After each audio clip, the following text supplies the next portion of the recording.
Hello everyone. तो इस lecture में हम लोग वेव ऑप्टिक्स का वन शॉट करेंगे। तो इसमें हम लोग 30 सॉल्व प्रॉब्लम्स करेंगे और थ्योरी क्विकली रिवाइज करेंगे in around 20 minutes, maximum 20 minutes, और 30 जेई मेन लेवल प्रॉब्लम्स करेंगे इन अराउंड 50 मिनट्स। ठीक है, उसमें से 8 प्रॉब्लम जेई मेन या एडवांस के होंगे और 1920 और 2019 और 2020 के भी कुछ प्रॉब्लम्स लिए हम लोग रिसेंट ईयर्स के। इंटीजर टाइप के प्रॉब्लम्स भी होंगे, हर कैटेगरी प्रॉब्लम डिस्कस किया गया है। टाइम स्टैम्प और पीडीएफ का लिंक आपको डिस्क्रिप्शन में मिल जाएगा। ठीक है, तो डाउनलोड करना है आपको पीडीएफ को, हर एक क्वेश्चन को 2 बार अटेम्प्ट करना है, उसके बाद ये लेक्चर देखना है। ठीक है ना, उसके बाद और भी स्पेसिफिक है, बट आपके पास अगर टाइम का कमी है तो आप स्पेसिफिकली सिर्फ उसी क्वेश्चन को देखना जिनमें आपको प्रॉब्लम हुआ। ठीक है, तो this lecture is the best utilisation of your approximately 1 hour. ये सब अप्रॉक्सीमेटली 1 आवर आएगा। If your aim is to revise wave optics अच्छे से, है ना। तो वेव ऑप्टिक्स अगर अच्छे से रिवाइज करना है तो इससे अच्छा लेक्चर आपको नहीं मिल सकता। ठीक है ना, तो try to complete this in 1 sitting, चाहे जितना भी है बोरिंग हो जाए, क्योंकि यहाँ पे आपको फेस नहीं दिख रहा, एक्सप्रेशन नहीं दिख रहा, तो थोड़ा बोरिंग लग सकता है, लेकिन बोरिंग चीज़ें करनी पड़ती है IIT NIT में पहुँचने के लिए। ठीक है, तो चलो थ्योरी का डिस्कशन स्टार्ट करते हैं, उसके बाद 30 प्रॉब्लम्स करेंगे 50 मिनट्स में। ठीक है, तो यहाँ पे आपको टाइम स्टैम्प का एग्जांपल दिया हूँ मैं। जैसे क्वेश्चन नंबर 5 में जंप करना है तो इस ये वाला जो टाइम लिखा रहेगा वहाँ पे क्लिक करना था, टाइप भी नहीं करना, क्लिक करना है। ठीक है ना, जो भी ब्लू वाला पार्ट है उसमें क्लिक करोगे तो डायरेक्टली वो वाला क्वेश्चन खुल जाएगा। ठीक है, तो आपको मिल जाएगा, डिस्क्रिप्शन चेक करना है, ऐसा नहीं रहेगा, एक सैम्पल है। ठीक है, चलो अब थ्योरी में सबसे पहले 2 पिन होल वाला एक्सपेरिमेंट करते हैं। ठीक है ना, तो यह नाम इसका है यंग्स डबल स्लिट एक्सपेरिमेंट, लेकिन एक्चुअली में स्लिट नहीं है, होल्स है। ठीक है, तो ये होल्स है, S1 S2 होल्स है, और ये एक सोर्स ऑफ लाइट है। ये सोर्स, यहाँ से लाइट निकलेगा, इस छेद से पास होकर स्क्रीन तक पहुँचेगा, वैसे इस छेद से पास होकर स्क्रीन तक पहुँचेगा। तो स्क्रीन पे किसी पॉइंट पर अगर लाइट पहुँच रहा होगा तो इस छेद और इस छेद से पास होकर ही पहुँच रहा होगा। ठीक है ना, तो स्क्रीन का सपोज कोई पॉइंट है P, तो पॉइंट P पे लाइट पहुँच रहा है S1 से और S2 से, S से निकल रहा है अल्टीमेटली, लेकिन S1 से होके P पहुँचेगा और S2 से होके ही P पहुँचेगा। ठीक है ना, तो अब S से P तक पहुँचने में लाइट को सेम डिस्टेंस ट्रैवल करना पड़ेगा जितना S से S2 तक पहुँचने के लिए होगा। सॉरी, S से S1 तक के लिए और S से S2 तक के लिए सेम डिस्टेंस ट्रैवल करना पड़ेगा, लेकिन S1 से P तक पहुँचने के लिए कम ट्रैवल करना पड़ा, S2 से P तक पहुँचने के लिए ज़्यादा ट्रैवल करना पड़ा। तो हम लोग बोल सकते हैं S2P is greater then S1P, तो कुछ पार्ट डिफरेंस आ गया लाइट में। ठीक है ना, अब जितना भी लेंथ हम लोग लाइट वेव में कवर करेंगे उतना फेस में चेंज आएगा, तो यानी कोई पार्ट डिफरेंस है तो that will correspond to a phase difference. ठीक है ना, तो पहले पार्ट डिफरेंस निकालते हैं, ज्योमेट्री से आप निकाल लोगे। तो अगर कैपिटल D यानी स्क्रीन और स्लिट्स वाला प्लेन के बीच का जो सेपरेशन है उसको कैपिटल D से नोट करें। अगर वो बहुत ही बड़ा होगा, स्लिट सेपरेशन मतलब स्लिट्स के बीच का जो सेपरेशन है D से, तब हम लोग जो फॉर्मूला यूज़ करेंगे D sin थीटा यूज़ करेंगे। ठीक है ना, और इसके अलावा एक और चीज़ अगर दे दिया है कि थीटा भी बहुत स्मॉल है। थीटा क्या है, ये एंगल को थीटा बोल रहा हूँ मैं, जैसे ये एंगल को सेंटर ऑफ स्लिट्स जो है वहाँ से स्क्रीन का पॉइंट को जोड़ेंगे तो ये एंगल को थीटा बोल रहा हूँ। ठीक है ना, तो अगर थीटा भी स्मॉल है तो ये फॉर्मूला यूज़ करेंगे D tan थीटा। ठीक है, अब यहाँ पे ध्यान देना कि tan थीटा इस ट्रायंगल से कितना हो जाएगा, x/d। यूजुअली मैं x को y से नोट करता हूँ तो y/d लिखूंगा। ठीक है, क्वेश्चन सॉल्व करते वक्त है SC वर्मा में y दिया हुआ था तो मेरा भी वही आदत है, ये तो मैं NCERT से फोटो लिया हूँ तो x/d है। ठीक है, कोई प्रॉब्लम नहीं, ये वाला वर्टिकल हाइट डिवाइडेड बाई ये वाला सेपरेशन रखना है ना। ठीक है, याद रखना, लेकिन इस अप्रोक्सीमेशन के अंदर इसको फॉलो करना है, इस अप्रोक्सीमेशन के अंदर इसको फॉलो करना है। ठीक है, अब यहाँ पे बहुत सारे डार्क ब्राइट वाला पैटर्न बनेगा जिसको फ्रिंजेस बोलते हैं। तो किसी भी ब्राइट का लोकेशन देखना है तो इस फॉर्मूले से निकालेंगे nth ब्राइट। जैसे फर्स्ट ब्राइट निकालना है तो n का वैल्यू 1 पुट करेंगे, 0th ब्राइट तो n का वैल्यू 0। ठीक है ना, ये हॉरिजॉन्टल लाइन से नीचे वाला ब्राइट निकालना है तो फर्स्ट तो -1 पुट करेंगे, -2 पुट करेंगे, सो ऑन। तो ब्राइट स्पॉट्स का लोकेशन के लिए फॉर्मूला यूज़ करेंगे और डार्क स्पॉट्स का लोकेशन के लिए फॉर्मूला यूज़ करेंगे। ठीक है, फर्स्ट डार्क स्पॉट के लिए n का वैल्यू यहाँ 1 पुट कर देंगे। ठीक है ना, तो आपको y कोऑर्डिनेट ऑफ वो आ जाएगा। ठीक है, इसको मैं y बोल रहा हूँ, एक्चुअली में क्या आपका y है ना, ये y है, ये भी y है। ठीक है, ये x है मान लो, है ना, तो ये y है, ताकि कोई कन्फ्यूजन ना रहे, इसको y ही लिख देता हूँ मैं। ठीक है, क्योंकि मैं यहाँ पे y लिख दिया हूँ इसलिए वैसा कर रहा हूँ। ठीक है ना, और कोई प्रॉब्लम नहीं है, ये y होना चाहिए बस। ठीक है, चलो ये हो गया। तो ब्राइट स्पॉट्स और डार्क स्पॉट्स का लोकेशन हम लोग निकाल लेंगे स्क्रीन पे कहाँ कहाँ है। ठीक है, अब याद रखना y = 0 ये वाला पॉइंट है, तो यहीं से y नापा जा रहा है, फिगर में दिख भी रहा है वैसे। ठीक है, अब फ्रिंज विथ होता है 2 कंसेक्यूटिव डार्क या ब्राइट स्पॉट्स के बीच का लोकेशन का सेपरेशन, जो कि होता है निकाल सकते हो आप, λ/d आ जाएगा। इंटेंसिटी ऑन द स्क्रीन, अगर ये दोनों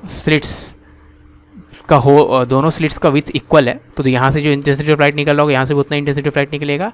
तो अगर सोचो उन इंटेंसिटीज़ को मैं I0 बोल रहा हूँ, तब intensity on the screen at any point हो जाएगा। ये फॉर्मूला से निकालेंगे 4I0 cos स्क्वायर 5/2, 5 क्या है, फेज डिफरेंस। ठीक है ना, और फेज डिफरेंस कैसे निकालेंगे, 2π/λ इंटू पार्ट डिफरेंस।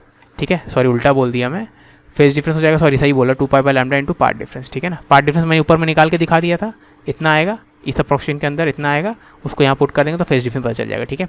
तो पुट कर देंगे डिपेंडिंग ऑन क्वेश्चन कैसा है, अगर इसको यूज़ करेंगे तो इसको यूज़ करना है, इसको यूज़ करेंगे इसको यूज़ करना है, ठीक है ना, डिपेंडिंग ऑन द क्वेश्चन में कैसा कंडीशन दिया गया, ठीक है। तो ये तभी वैलिड है जब दोनों स्लिट्स का विथ इक्वल हो, यानी दोनों से इंटेंसिटी सेम आ रहा हो। अगर इंटेंसिटी अनइक्वल है तो ये फॉर्मुला यूज़ करना है। ये इक्वल अनइक्वल सबके लिए वैलिड है, ये जनरल केस है, लेकिन अगर इक्वल होगा तो ये फॉर्मुला यूज़ करो, जल्दी आ जाएगा, ठीक है। वैसे मैक्सिमम और मिनिमम इंटेंसिटीज़ ये फॉर्मूलाज है। अगर सोर्सेज इनकोहेरेंट है then the fringe pattern unstable, unstable तो दिखेगा ही नहीं, क्योंकि पर यूनिट ऑफ टाइम इतना बार चेंज होगा कि अपना ह्यूमन आई जो है उसको चेंजेस को ऑब्जर्व नहीं कर पाएगा, ठीक है। तो हमें यूनिफॉर्म पैटर्न दिखेगा, जैसे घर में दिखता है यूजुअली, 2 लाइट बल्ब ऑन करते हैं तो हमें एक इंटरफेरेंस पैटर्न नहीं दिखता है कहीं भी स्क्रीन पे, ठीक है, या वॉल पे, है ना, क्योंकि वहाँ पे जो है इनकोहेरेंट सोर्सेज ऑफ लाइट है। दोनों इंडिपेंडेंट सोर्सेज यूजुअली इनकोहेरेंट रहते हैं लाइट के केस में, ठीक है। इसलिए यहाँ पे एक ही लाइट सोर्स को ही 2 में बांटा गया था, मतलब एक ही जगह से लाइट निकल रहा है, उसी को 2 सोर्सेज के ऐसा बिहेव करवाया गया था, ठीक है ना। 2 अलग अलग इंडिपेंडेंट सोर्स रहेंगे तो हमेशा इनकोहेरेंट रहेंगे, तो कभी फ्रिंज पैटर्न आपको दिखेगा ही नहीं, ठीक है ना। And intensity at all points will be simple addition कर दो I1 + I2, ठीक है। कोहेरेंट सोर्सेज मतलब क्या होता है, ऐसा सोर्सेज, सपोज 2 सोर्सेज कोहेरेंट, इसका मतलब क्या, उनका phase difference at some point is independent of time, ठीक है। यानी इस पॉइंट पे दोनों वेव्स जो पहुंच रहे उनका फेज डिफरेंस मान लो 35 डिग्री है, तो अभी 35 है तो हमेशा 35 डिग्री ही रहने वाला है इस पॉइंट पे जो दोनों वेव्स पहुंच रहे उनका फेज डिफरेंस, ठीक है। इसको बोलते हैं phase difference is constant as time passes at a particular point, तो इसको कोहेरेंट सोर्सेज बोलते हैं, ठीक है ना। अलग अलग पॉइंट पे अलग अलग हो सकता है फेज, जैसे यहाँ पे इन दोनों सोर्सेज का फेज 40 डिग्री हो सकता है, लेकिन ये हमेशा 40 डिग्री रहेगा इस पॉइंट पे, ठीक है। वैसे इस पॉइंट पे हमेशा फेज डिफरेंस 35 डिग्री रहेगा, सोने उसको कोहेरेंट बोलते हैं, ठीक है। अब फ्रिंज का शेप कैसा रहेगा, मतलब पैटर्न का शेप कैसा रहेगा, तो हाइपरबोलिक रहता है स्ट्रिक्टली, मतलब एकदम आपको सही बताना तो स्ट्रिक्टली बोले तो हाइपरबोलिक ही हो, ठीक है। लेकिन अगर इस रीजन में देखेंगे, बहुत ही जूम करके देखेंगे तो वो हमें ऐसा दिखेगा, ठीक है, स्ट्रेट लाइन दिखेगा, तो अप्रॉक्सीमेटली स्ट्रेट लाइन से। तो स्ट्रेट लाइन कब रहेगा, ये वाला अप्रॉक्सीमेशन रहेगा तब अप्रॉक्सीमेटली स्ट्रेट लाइन बोलेंगे, अदरवाइज नहीं केस हम लोग हाइपरबोलिक तो बोलेंगे ही बोलेंगे, ठीक है ना। ये याद रखना, ये सब कब आ रहा है, जब पिन होल्स लिए हम लोग, वहाँ पे स्लिट नहीं लिए, पिन होल्स लिए। स्लिट का मतलब मैं बताऊँगा नीचे, ठीक है, होल्स लिए स्मॉल, ठीक है ना, ओके। अब अगर आप एक्चुअली में स्लिट लोगे तो एक लंबा छेद रहेगा ऐसा कुछ, ठीक है। छेद मतलब मत बोलो, ऐसा लंबा रहेगा ऐसा, है ना, मतलब सीरीज ऑफ होल्स है, बहुत सारे होल्स कनेक्टेड एक दूसरे के साथ, है ना, एक स्ट्रेट लाइन में, ठीक है, वैसा कुछ। तो इस स्लिट्स बोलते हैं इसको। तो एक स्लिट से लाइट आया, उसी लाइट सोर्स, मतलब एक ही सोर्स ऑफ लाइट है, उसको 2 में कन्वर्ट कर दिए, और फिर फ्रिंज पैटर्न कैसा दिखेगा, इसके इसमें हमेशा स्ट्रेट लाइन दिखेगा, ठीक है। तो इसमें S1 S2 are slits and not point sources, और ऊपर में जितना पढ़ रहे थे अभी S1 S2 आर होल्स, ये point sources and not slits, ठीक है, ओके। अब डिफ्रैक्शन में क्या होता है, एक ही होल है, एक ही होल से लाइट जा रहा है, तो लाइट का फैलना को डिफ्रैक्शन बोलते हैं। मतलब एक्चुअली में लाइट सिर्फ इस रीजन में देखना चाहिए, जो हम लोग सोचते हैं यहाँ से लाइट घुस पाए, यहाँ से तो घुस नहीं पाए, लेकिन हम लोग यहाँ भी अगर डिटेक्टर रखेंगे तो यहाँ भी लाइट हमें दिखता है, यहाँ भी लाइट दिखता है, मतलब लाइट यहाँ से फैल गया है कुछ, ठीक है, स्ट्रेट लाइन मोशन नहीं किया है, फैल गया है ना। ऐसा होता है जब आपका जो ये स्लिट का विथ है वो कंपेरेबल होगा वेवलेंथ ऑफ लाइट का, ठीक है। तो जो भी है आपको फॉर्मूला याद रखना है। इस केस में डार्क मतलब जहाँ पे आपका इंटेंसिटी 0, ये इंटेंसिटी 0, ये इंटेंसिटी 0, इंटेंसिटी 0 हो जाएगा, उस फॉर्मूला से मिलेगा, ठीक है ना। तो फर्स्ट डार्क निकालने के लिए n का वैल्यू 1 पुट कर देंगे, सेकंड डार्क निकालने के लिए n का वैल्यू 2 पुट कर देंगे। ए का वैल्यू ये है स्लिट का विथ, और थीटा है एंगल, ये वाला एंगल को थीटा बोल रहा हूँ मैं, ठीक है, ये एंगल थीटा। स्क्रीन का जो भी लोकेशन है वो सेंटर के साथ कितना एंगल पे है, सेंटर वाले लाइन के, उसको थीटा बोल रहा हूँ, ठीक है। वैसे ब्राइट लोकेशन निकालने का, ब्राइट वाले स्पॉट्स मतलब जहाँ पे इंटेंसिटी हाई है, यहाँ हाई है, यहाँ हाई है, यहाँ हाई है, ये सब लोकेशन निकालने के लिए फॉर्मूला यूज़ करेंगे। सेंट्रल ब्राइट के लिए थीटा का वैल्यू 0 रहेगा, ठीक है, इस पॉइंट के लिए थीटा 0 रहेगा, ठीक है ना। ये जो सेंट्रल ब्राइट वाला रीजन है, मतलब ये पूरा रीजन जो है, यानी फर्स्ट डार्क अबव हॉरिजॉन्टल या अबव सेंटर, और सेकेंड और फर्स्ट डार्क बिलो सेंटर, ये जो यहाँ से यहाँ तक पूरा विथ है, इसको हम लोग विथ ऑफ सेंट्रल मैक्सिमम बोलते हैं, ठीक है। और इसका वैल्यू आ जाएगा इतना, ठीक है ना, 2 lambda by into D. D क्या है, separation between slit and screen, ठीक है। अब polarisation, Huygens principle, Brewster's law, Malus law, ये सब हम लोग थ्योरी में क्वेश्चंस के थ्रू ही डिस्कस कर लेंगे, ठीक है, ये सब बचा हुआ टॉपिक में, है ना। तो चलो क्वेश्चंस पे जंप करते हैं। 30 क्वेश्चंस इन 50 मिनट, ठीक है।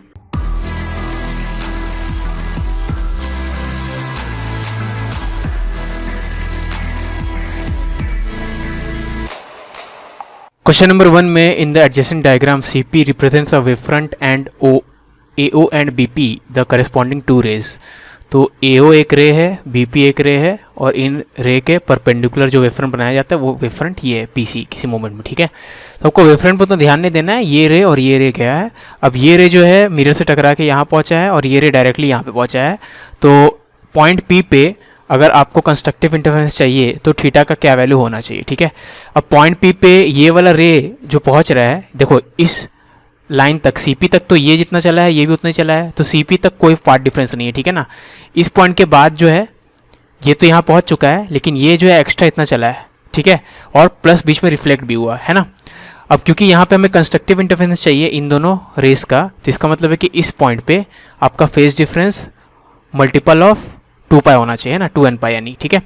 अब phase change due to reflection at point O क्या हो जाएगा, पाए। जब भी रिफ्लेक्शन होता है तो फेज चेंज कितने को हो जाता है, पाए को हो जाता है, ठीक है ना।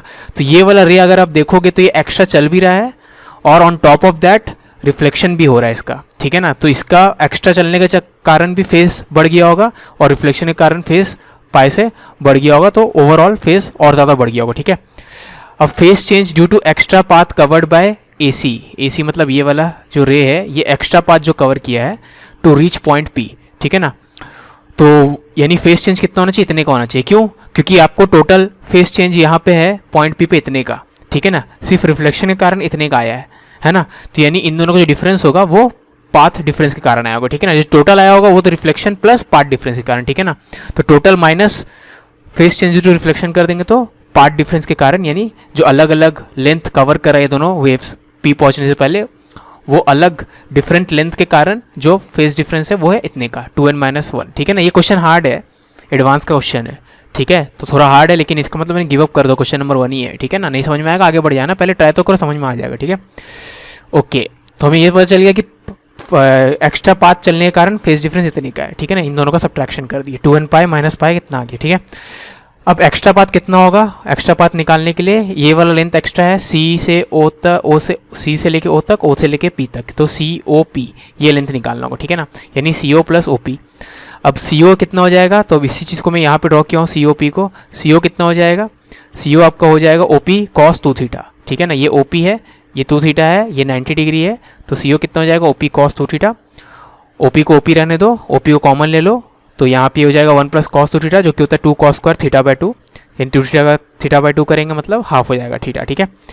अब OP अगर लेंथ निकालोगे, OP ये लेंथ है ना। क्वेश्चन में ये सेपरेशन दिया था D, तो ये सेपरेशन D है, ये θ है, क्योंकि ये θ है तो यहाँ पे वर्टिकल का θ बनाएगा, तो ये θ है, तो ये है D है, ये θ है, तो ये लेंथ कितना हो जाएगा D sec θ, ठीक है। तो OP का बदली D sec θ लिख देंगे, तो ये टोटल कितना आ जाएगा 2D cos θ। तो लैम्डा मतलब सॉरी क्या बोलते हैं, पाथ डिफरेंस कितने का है 2D cos θ का, ठीक है। अब phase change to extra path कितना हो जाएगा 2π/, phase change to extra path क्या होता है 2π/λ × डेल्टा, और डेल्टा का वैल्यू कितना है, इतना है, ये हम लोग थ्योरी में पढ़े थे, 2π/λ × पाथ डिफरेंस, और पाथ डिफरेंस कितने का, इतने का, ठीक है। तो इसको कैलकुलेट करेंगे तो इतने आ जाएगा। अब यानी phase change to extra path इतना है, और हम लोग पहले निकाल चुके थे कि phase change to extra path कितना होना चाहिए 2n - 1 × π, therefore this must be equal to 2n - 1 × π, यानी cos θ का वैल्यू इतना है, ठीक है ना। अब ध्यान देना इस सब एनालिसिस में n क्या है, n याद रखना एक इंटीजर होना चाहिए, ठीक है ना। 2n π मतलब मल्टीपल ऑफ 2π, मतलब n एक इंटीजर होना चाहिए, ठीक है। अब n का इंटीग्रल वैल्यू 0 1 2 3 4 0 +-1 +-2 सब पुट करेंगे तो सिर्फ ऑप्शन B आएगा। जैसे n का वैल्यू 1 पुट करेंगे तो यहाँ पे कितना आ जाएगा 2 - 1 which is 1 × lambda divided 4D, और ऑप्शन B क्या है लैम्डा 4D। बाकी सब n का कोई वैल्यू पुट करोगे तो कोई भी ऑप्शन मैच नहीं करेगा, ठीक है, यानी ऑप्शन B करेक्ट है ना। क्वेश्चन नंबर 2 में figure shows plane waves refracted for air to water using Huygens principle. A, B, C, D, E are lengths on the diagram.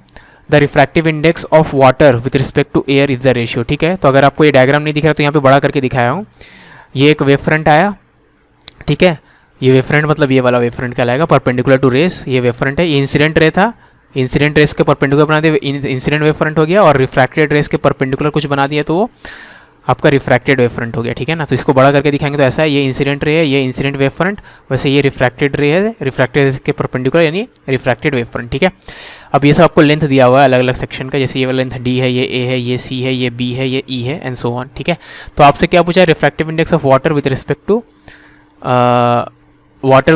To air, ठीक है। Refractive index of water with respect to air यानी mu of water divided by mu of air पूछा, ठीक है। अब incident ray normal के साथ जो एंगल बनाएगा, नॉर्मल तो हम लोग परपेंडिकुलर बना देंगे सरफेस पे, है ना, तो उसको एंगल ऑफ इंसिडेंस बोलते हैं। ये आई है, इंसिडेंट रे के परपेंडिकुलर रहेगा इंसिडेंट वेव फ्रंट, तो ये 90 डिग्री है, यानी ये 90 माइनस आई हो गया। अब नॉर्मल और सरफेस के बीच में 90 डिग्री है, तो ये 90 माइनस आई है, तो ये कितना हो जाएगा आई।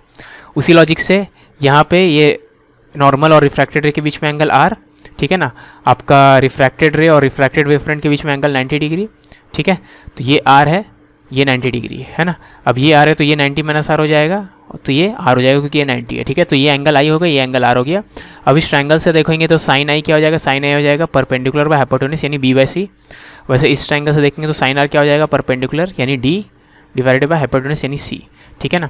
अब इसने सौ लगा देंगे, mu of air divided by into sine of angle of incidence in air is equal to mu of water into sine of angle of refraction in water, ठीक है। तो इससे हम लोग mu H2O divided mu air करेंगे तो इतना आ जाएगा, और इसका वैल्यू यहाँ पे हम लोग ऑलरेडी निकाल चुके हैं, रेशियो ले लेंगे तो B बाई डी आ जाएगा, यानी ऑप्शन सी करेक्ट है ना।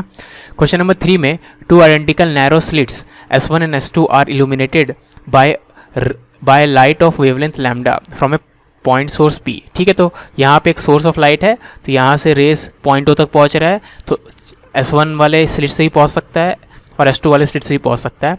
अब S1 वाले स्लिट से जो लाइट रे पहुँच रहा है वो कितना लेंथ डिस्टेंस चल रहा है, L1 प्लस L3, और S2 वाले से जो पहुँच रहा है वो कितना चल रहा है, L2 प्लस L4, ठीक है।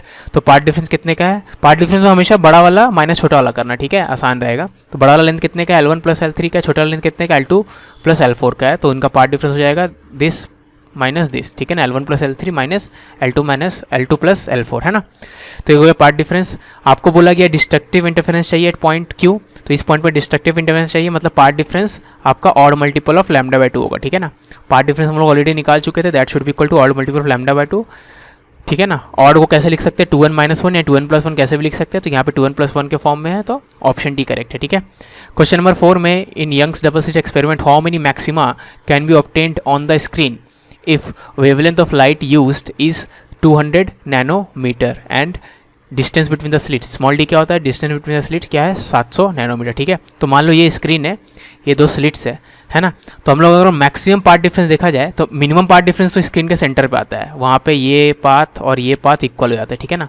तो मिनिमम पार्ट डिफरेंस 0 है। मैक्सिमम कहाँ पे आएगा, जैसे जैसे हम लोग दूर जाते जाएंगे सेंटर से पार्ट डिफरेंस बढ़ता जाएगा इस केस में, है ना। वैसे वैसे इन्फिनिटी पे चल जाएंगे तो ऑलमोस्ट ये दोनों रे आप देख सकते हो पैरेलल हो जाएंगे, तो पार्ट डिफरेंस क्या हो जाएगा आपका, डिस्टेंस बिटवीन द स्लिट्स के बराबर, ठीक है ना। एक्चुअली में इन्फिनिटी पे अगर आप देखोगे तो इससे भी ये दोनों रे तो एक्चुअली में यहाँ पे स्क्रीन के यहाँ पे मिलेगा, है ना। मैं तो इन्फिनिटी की बात कर रहा हूँ, स्क्रीन के इन्फिनिटी पे जो रेज मिलेगा वो कैसा दिखेगा, अगर आप देखना चाहो तो अगर ये स्लिट्स है, ये आपका स्क्रीन है, तो इन्फिनिटी सोचो एकदम इन्फिनाइटली दूर होगा, तो वो जब ये यहाँ से रे निकल के वहाँ पहुँचेगा तो ये ऑलमोस्ट ऐसा रहेगा रे, ठीक है, ऐसा रहेगा। तो पार्ट डिफरेंस कितने का हो जाएगा, इतने का हो जाएगा, डिस्टेंस बिटवीन द स्लिट्स रहेगा वही पार्ट डिफरेंस हो जाएगा, ठीक है ना। तो मैक्सिमम पार्ट डिफरेंस क्या हो जाएगा, डिस्टेंस बिटवीन द स्लिट्स के बराबर है, ठीक है ना। इस केस में याद रखना दोनों स्लिट अगर ऐसे ऐसे रहता, यहाँ पे स्लिट्स को लाइन जो ज्वाइन करो स्क्रीन के पैरेलल है इसलिए वैसा आ रहा है, परपेंडिकुलर रहेगा तो अलग आएगा, ठीक है। वैसा क्वेश्चन भी करेंगे आगे।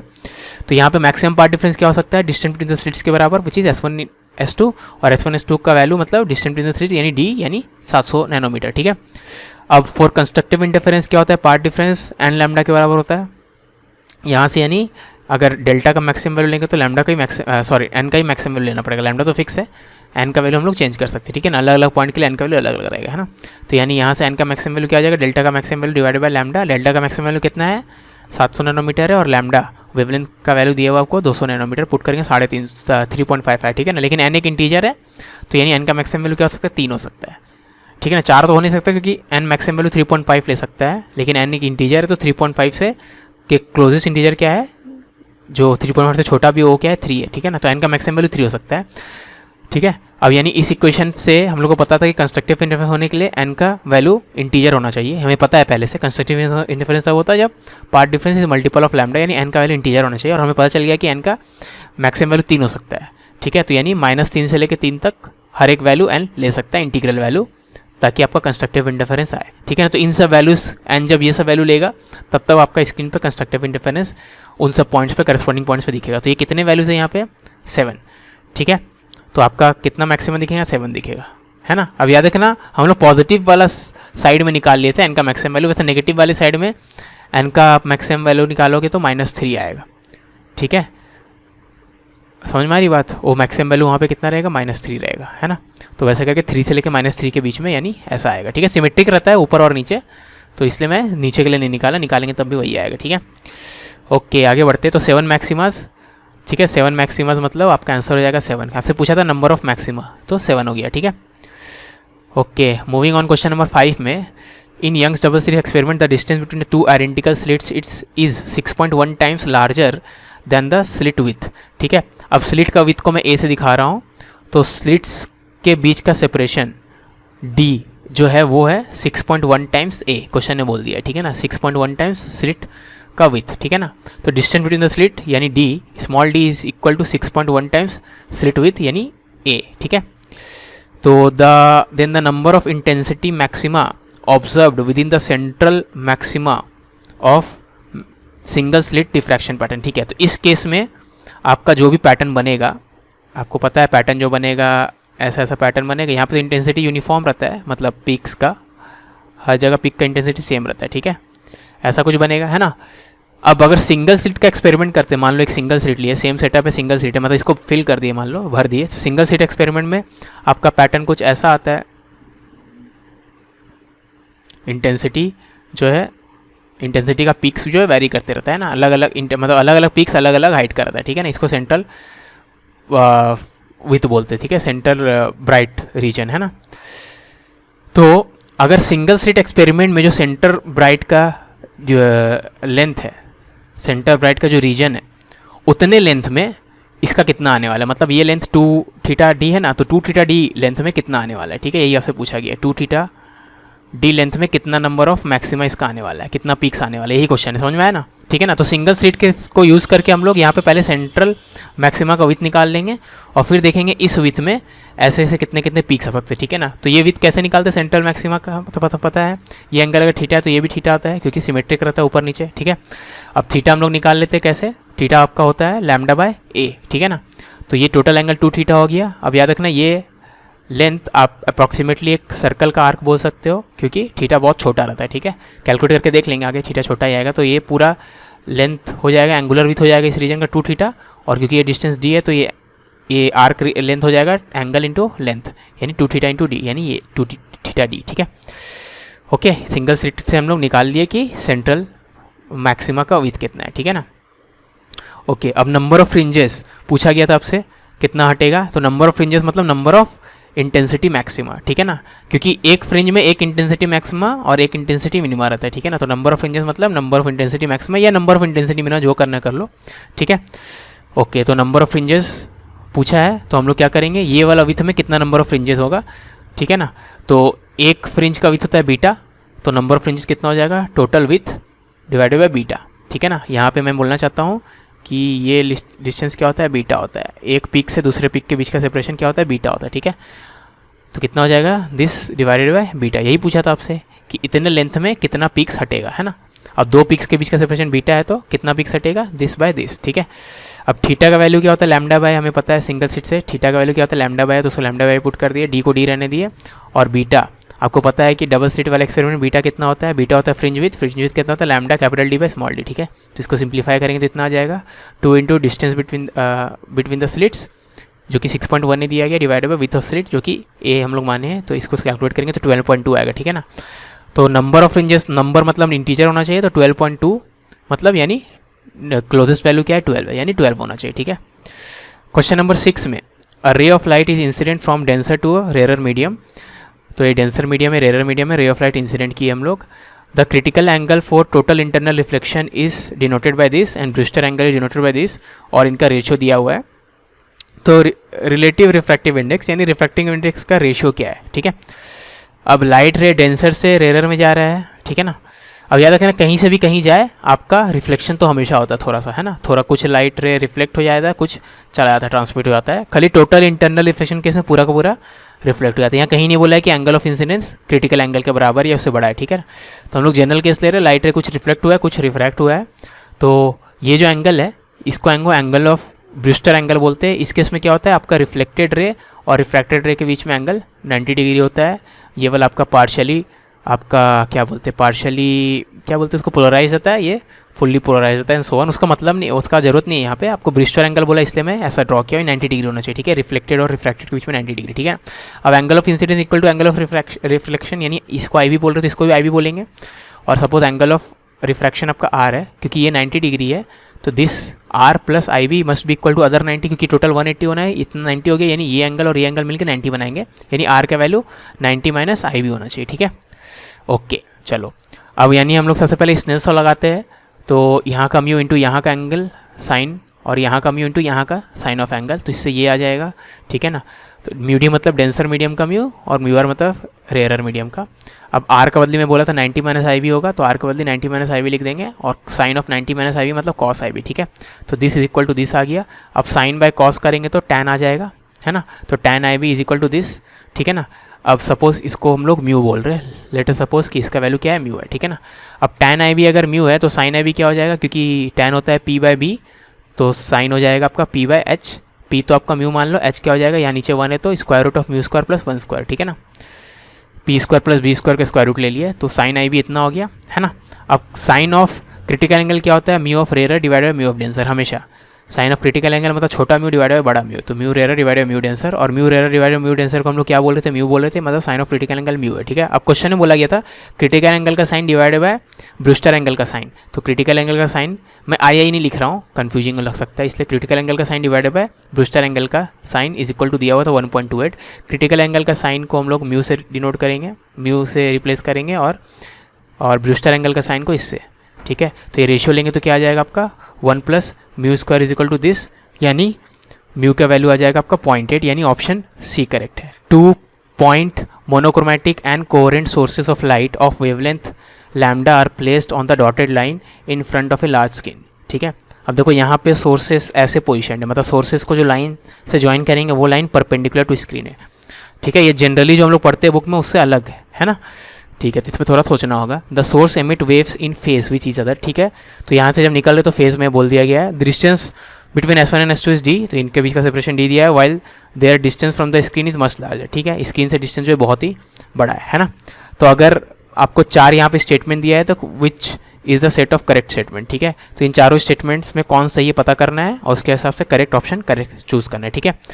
सबसे पहले यहाँ पे ध्यान दो कि अगर आप पार्ट डिफरेंस निकालोगे एट इन्फिनिटी, वो क्या आएगा, 0 आएगा, क्योंकि एट इन्फिनिटी अगर आप देखो यहाँ पे इन्फिनिटी यहाँ कहीं, जैसे यहाँ पे मैं दिखाता हूँ, ये बहुत दूर वाला पॉइंट है मान लो, तो ये दोनों लेंथ ऑलमोस्ट इक्वल रहेंगे यहाँ पहुँचने पे, ठीक है ना। यहाँ पे आपको नहीं दिख रहा है अगर, तो ये सोच लो बहुत ज़्यादा दूर है, ये तो आपको बहुत पास दिखाया, पास दिखाने में ऑलमोस्ट सेम हो गया लेंथ। जितना दूर जाते जाएंगे इनके बीच का फ़र्क क्या होगा, घटते जाएगा, ठीक है। एकदम इन्फिनिटी में जाएंगे तो ये दोनों ऑलमोस्ट ऐसा हो जाएगा, और ऐसा हो जाएगा मतलब स्क्रीन पहुँचते पहुँचते दोनों का डिस्टेंस कवर्ड इक्वल आएगा, ठीक है ना। तो समझ में आई बात। इमेजिन करना होगा आपको, ये पॉइंट के लिए ट्रायंगल जो ड्रॉ किया ना, ये पॉइंट को अगर सोचो इन्फिनिटी लेते जाएंगे तो ये ट्रायंगल कैसा होता जाएगा, ठीक है। तो अल्टीमेटली आप इमेजिन करो तो आपको समझ में आ जाएगा कि जब हम लोग infinite y equal to infinity पे देखेंगे तो ये दोनों रेज ऑलमोस्ट पैरेलल हो जाएंगे, तो इनका पार्ट डिफरेंस इक्वल हो जाएगा, मतलब 0 हो जाएगा, ठीक है।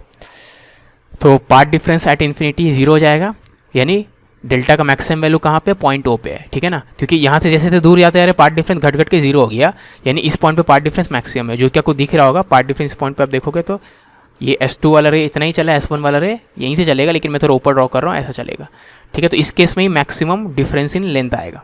लेंथ भले छोटे छोटे दिख रहे हैं यहाँ पे, लेकिन लेंथ का डिफरेंस सबसे ज़्यादा यहीं पे आएगा, ठीक है। क्योंकि जैसे जैसे दूर जाते जा रहे हैं हम लोग, लेंथ का फ़र्क जो है घटता जा रहा है, ठीक है। लेंथ भले बढ़ रहा है लेकिन लेंथ का फ़र्क घट रहा है ना। तो सबसे ज़्यादा पार्ट डिफरेंस पॉइंट O पे आएगा, ठीक है ना। तो पॉइंट O पे पार्ट डिफरेंस कितना हो जाएगा, S1 और S2 के बीच का जो सेपरेशन होगा वही रहेगा। तो maximum path difference is equal to path difference at point O इस केस में, और पॉइंट O पे पार्ट डिफरेंस कितने का होगा, D का होगा, ठीक है ना। तो maximum path difference point O पे रहेगा, और पॉइंट O पे कितना हो जाएगा पार्ट डिफरेंस, D के बराबर, ठीक है। अब चारों स्टेटमेंट्स को इंडिविजुअली चेक करते हैं। स्टेटमेंट 1 में बोल दिया है D का वैल्यू 3.5 लैम्डा, ठीक है ना। यानी path difference at point O हम लोग पता कर लोगे, तो path difference at point O किसके बराबर है, D के बराबर ही है। यानी path difference at point O, यानी इस पॉइंट पे पार्ट डिफरेंस 3.5 लैम्डा, जो भी D का वैल्यू होगा वही होगा, ठीक है ना।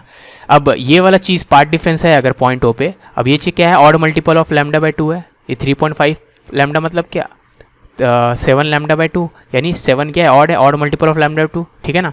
यानी ऑड मल्टीपल ऑफ लैम्डा 2 के बराबर है इस पॉइंट पे पार्ट डिफरेंस, यानी ये पॉइंट क्या है, मिनिमा है है ना। यानी स्टेटमेंट 1 तो करेक्ट है क्योंकि इसमें बोला था ओ मिनिमा रहेगा, हम लोग भी पता किए तो ओ मिनिमा है, ठीक है ना। स्टेटमेंट 2 में डी का वैल्यू 4.3 लैम्डा है, ठीक है। अब यानी लैम्डा मैक्स का वैल्यू, जो भी डी का वैल्यू वही लैम्डा मैक्स का वैल्यू हम लोग पता कर चुके ऊपर में, है ना। लैम्डा मैक्स का वैल्यू क्या है, डी के बराबर है, ठीक है। Lambda max is equal to d, ठीक है। तो लैम्डा मैक्स का वैल्यू क्या है, 4.3 लैम्डा, है ना।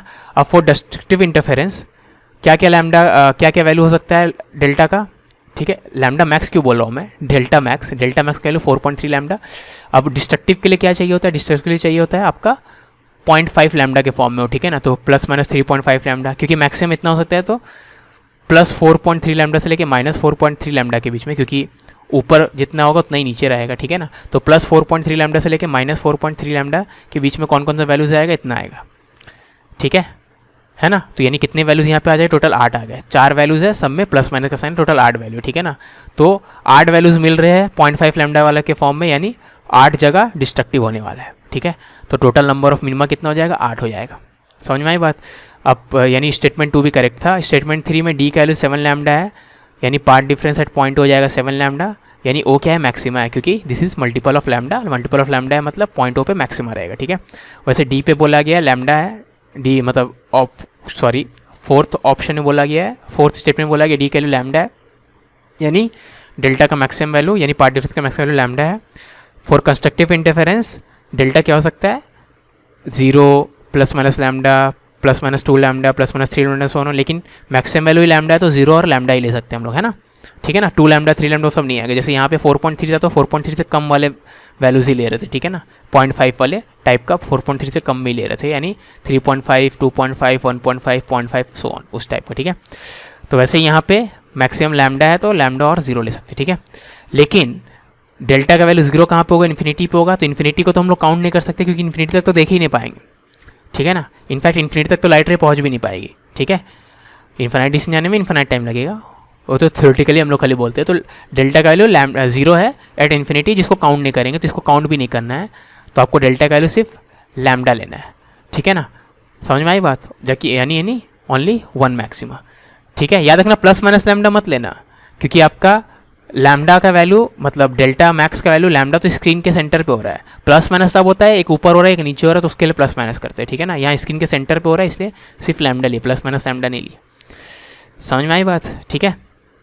तो हम लोग यानी एक ही मैक्सिमा आएगा करस्पॉन्डिंग टू स्क्रीन का सेंटर, है ना। स्क्रीन के सेंटर पे मैक्सिमा आएगा, दूसरा मैक्सिमा इन्फिनिटी पे आएगा, तीसरा भी इन्फिनिटी पे आएगा, लेकिन इन्फिनिटी हम लोग देख नहीं सकते तो उसका कोई मतलब नहीं गिनने का, यानी एक ही आएगा, ठीक है। तो यानी स्टेटमेंट 4 भी करेक्ट है, यानी चारों का चारों सही है, मतलब ऑप्शन सी सेलेक्ट करेंगे, ठीक है। 8th में यंग्स डबल स्लिट एक्सपेरिमेंट में first maxima is observed at fixed point P on screen, ठीक है। तो पॉइंट पी स्क्रीन पे फिक्स्ड है। Now the screen is continuously move, अब स्क्रीन को ही मूव किया जा रहा है away from the plane of slits, slits के प्लेन से दूर, यानी उस तरफ राइट की तरफ मूव किया जा रहा है। Ratio of intensity at point P to intensity at point O which is centre of the screen, तो पॉइंट पी का इंटेंसिटी डिवाइडेड पॉइंट ओ पे इंटेंसिटी, उसका रेशियो पूछा, ठीक है। अब अगर डिस्टेंस हम लोग बढ़ाएंगे, ये इसको हम लोग कैपिटल डी बोलते हैं, ये डिस्टेंस क्या होता है, कैपिटल डी होता है, ठीक है। ये डिस्टेंस बढ़ा रहे हैं क्वेश्चन के हिसाब से, है ना, डिस्टेंस बढ़ा रहे हैं हम लोग, ठीक है। ओके, पार्ट डिफरेंस एट ओ तो 0 ही रहेगा क्योंकि पॉइंट ओ क्या है, इक्वी डिस्टेंस है यहाँ से, तो कितना भी बड़ा हो जाए डिस्टेंस, ये दोनों लेंथ तो हमेशा इक्वल ही आएंगे, तो वो हमेशा 0 रहने वाला है। यानी इंटेंसिटी एट ओ वही मैक्सिमम इंटेंसिटी के बराबर रहेगा, जो कि कांस्टेंट रहेगा, ताकि स्क्रीन मतलब चाहे स्क्रीन कहीं भी पहुँच जाए, ठीक है। इस पॉइंट पे हमेशा कंस्ट्रक्टिव होने वाला है, तो वही रहने वाला है, ठीक है ना। अब अगर डिस्टेंस को बढ़ाएंगे हम लोग, मतलब यहाँ भी बढ़ा रहे थे, फर्दर एनालाइज करें, अगर डिस्टेंस को बढ़ाएंगे तो आपका path difference at P decrease होगा। क्यों डिक्रीज होगा, उसके लिए देखो यहाँ पे इसको रब करके दिखाता हूँ आपको। यहाँ दिखाया हूँ क्या, नहीं, तो यहीं पे दिखा देता हूँ मैं सोचा मैं ड्रॉ करके रखा होगा लेकिन नहीं रखा हूँ, तो यहाँ पे देख लो, ये एंगल थीटा है मान लो, ठीक है। अब थीटा क्या होता है, वाई बाय डी, है ना, क्योंकि थीटा स्मॉल होता है तो सिंपली tan थीटा के बराबर हो जाएगा वाई बाय डी। अब जैसे जैसे ये दूर जा रहा है तो डी बढ़ रहा है, आपका वाई तो फिक्स है क्योंकि क्वेश्चन ने बोल दिया P is fixed on the screen, ठीक है। तो स्क्रीन में पी का रिलेटिव पोजीशन फिक्स है, मतलब पी यहीं रहने वाला है। तो जैसे जैसे स्क्रीन दूर जाएगा, यहाँ पे पहुँच गया है, तो आपका एंगल घट जाएगा क्योंकि आपका वाई तो वही का वही है लेकिन डी बढ़ गया है, ठीक है। समझ में आ रही बात। तो जैसे जैसे आप स्क्रीन को दूर करोगे तो आपका थीटा क्या होने वाला है, घटने वाला है, ठीक है। समझ में आई बात, थीटा क्या होने वाला है, घटने वाला है ना। तो आपका पार्ट डिफरेंस भी घटने वाला है क्योंकि आपका path difference D tan theta हो रहा है और थीटा घट रहा है, मतलब tan थीटा घट रहा है, tan थीटा घट रहा है। या डायरेक्टली देखो पार्ट डिफरेंस एट पॉइंट पे हो जाएगा डी वाई बाई डी, और वाई क्या हो रहा है, डिक्रीज हो रहा है आपका। जैसे इसको इंक्रीज करेंगे वाई डिक्रीज होगा, ठीक है ना। समझ में आई बात? D and y are constant, d and capital D are constants होना चाहिए था, d and capital D are constant और वाई डिक्रीज हो रहा है, इसका मतलब part difference at P decrease हो रहा है, ठीक है ना, यानी path difference at P decrease हो रहा है, हमें पता चल गया है ना, ठीक है। ओके, अब initial part difference at P कितना था? लैम्डा था, क्योंकि आपको बोल दिया था इनिशियली पॉइंट पी क्या है, इनिशियली पॉइंट पी क्या है, फर्स्ट मैक्सिमा है, ठीक है ना। इनिशियली पॉइंट पी क्या था? First maxima. फर्स्ट मैक्सिमा मतलब क्या? फर्स्ट मैक्सिमा मतलब इनिशियली आपका पॉइंट पी पे पार्ट डिफरेंस कितने का था? लैम्डा का था, ठीक है। लेकिन जैसे जैसे हम लोग स्क्रीन को दूर करेंगे पार्ट डिफरेंस लैम्डा से डिक्रीज होगा, हम लोग पता कर लिए, ठीक है ना। तो इनिशियल वैल्यू लैम्डा से डिक्रीज हो जाएगा, ठीक है ना। तो इनिशियली लैम्डा है, अब लैम्डा से डिक्रीज होते होते कभी ना कभी लैम्डा बाई 2 के बराबर पहुंचेगा, और फिर लैम्डा बाई 2 को भी क्रॉस करके कभी ना कभी जीरो तक पहुंचेगा, ठीक है ना। वैसे जीरो में इक्वल टू नहीं दिए, क्योंकि कभी भी जीरो नहीं हो सकता एक्जैक्टली, कितना भी स्क्रीन को दूर कर दो, क्योंकि जीरो तो यहीं पे हो सकता है, ठीक है। यहाँ पे 10 to 0 हो जाएगा, लेकिन जीरो नहीं होगा, ठीक है। जो भी ऐसा होगा आपका अल्टीमेटली लैम्डा से वैल्यू घटते घटते लैम्डा बाई 2 को क्रॉस करते करते जीरो तक बढ़ता जाएगा, ठीक है ना। तो एज लॉन्ग एज लैम्डा का वैल्यू लैम्डा से लैम्डा बाई 2 तक घट रहा है, तब तक आपका इंटेंसिटी घटेगा। क्यों? क्योंकि लैम्डा बाई 2 पे तो मिनिमा होता है, लैम्डा बाई 2 पे कंप्लीट डार्कनेस हो जाएगा, ठीक है ना। तो लैम्डा बाई 2 पे मिनिमा होता है, ये मैक्सिमा है, तो यहाँ पे मैक्सिमम इंटेंसिटी है, यहाँ पे मिनिमम इंटेंसिटी है, तो इंटेंसिटी घट रहा है। जैसे जैसे लैम्डा का वैल्यू यहाँ से मतलब पार्ट डिफरेंस का वैल्यू यहाँ से यहाँ तक चेंज हो रहा है, वैसे वैसे इंटेंसिटी आपका घट रहा है, ठीक है ना। एक बार लैम्डा 2 तक पहुँच गया है, अब लैम्डा 2 को क्रॉस करके जीरो तक जाएगा, तो उस दौरान क्या होगा आपका, क्योंकि लैम्डा 2 पे मिनिमम इंटेंसिटी और जीरो पे मैक्सिमम इंटेंसिटी, तो फिर से इंटेंसिटी बढ़ेगा, ठीक है ना। तो अल्टीमेटली आपका ये चीज़ y घटते जा रहा है, y घटते घटते आपका पार्ट डिफरेंस p घटते जाएगा, लेकिन जैसे जैसे पार्ट डिफरेंस घटते जाएगा तो पार्ट डिफरेंस डेल्टा से मतलब सॉरी इनिशियल वैल्यू लैम्डा से घटते घटते जीरो तक जाएगा। एक्जैक्टली कभी जीरो नहीं हो पाएगा, ठीक है। वो इतना इंपॉर्टेंट नहीं इस क्वेश्चन के पॉइंट ऑफ व्यू से, लेकिन सोचना इसके बारे में। तो यानी इंटेंसिटी आपका पहले घटते रहेगा लैम्डा बाई 2 तक पार्ट डिफरेंस होते होते, और फिर लैम्डा बाई 2 से जीरो तक जाते हैं तो इंटेंसिटी बढ़ते जाएगा, ठीक है। क्योंकि जीरो पे मैक्सिमम इंटेंसिटी रहता है, जैसे लैम्डा भी मैक्सिमम होता है वैसे जीरो भी मैक्सिमम वाला पॉइंट होता है। यहाँ पे पार्ट डिफरेंस जीरो है, ठीक है ना, वहाँ भी मैक्सिमम है और लैम्डा पे भी मैक्सिमम है, ठीक है।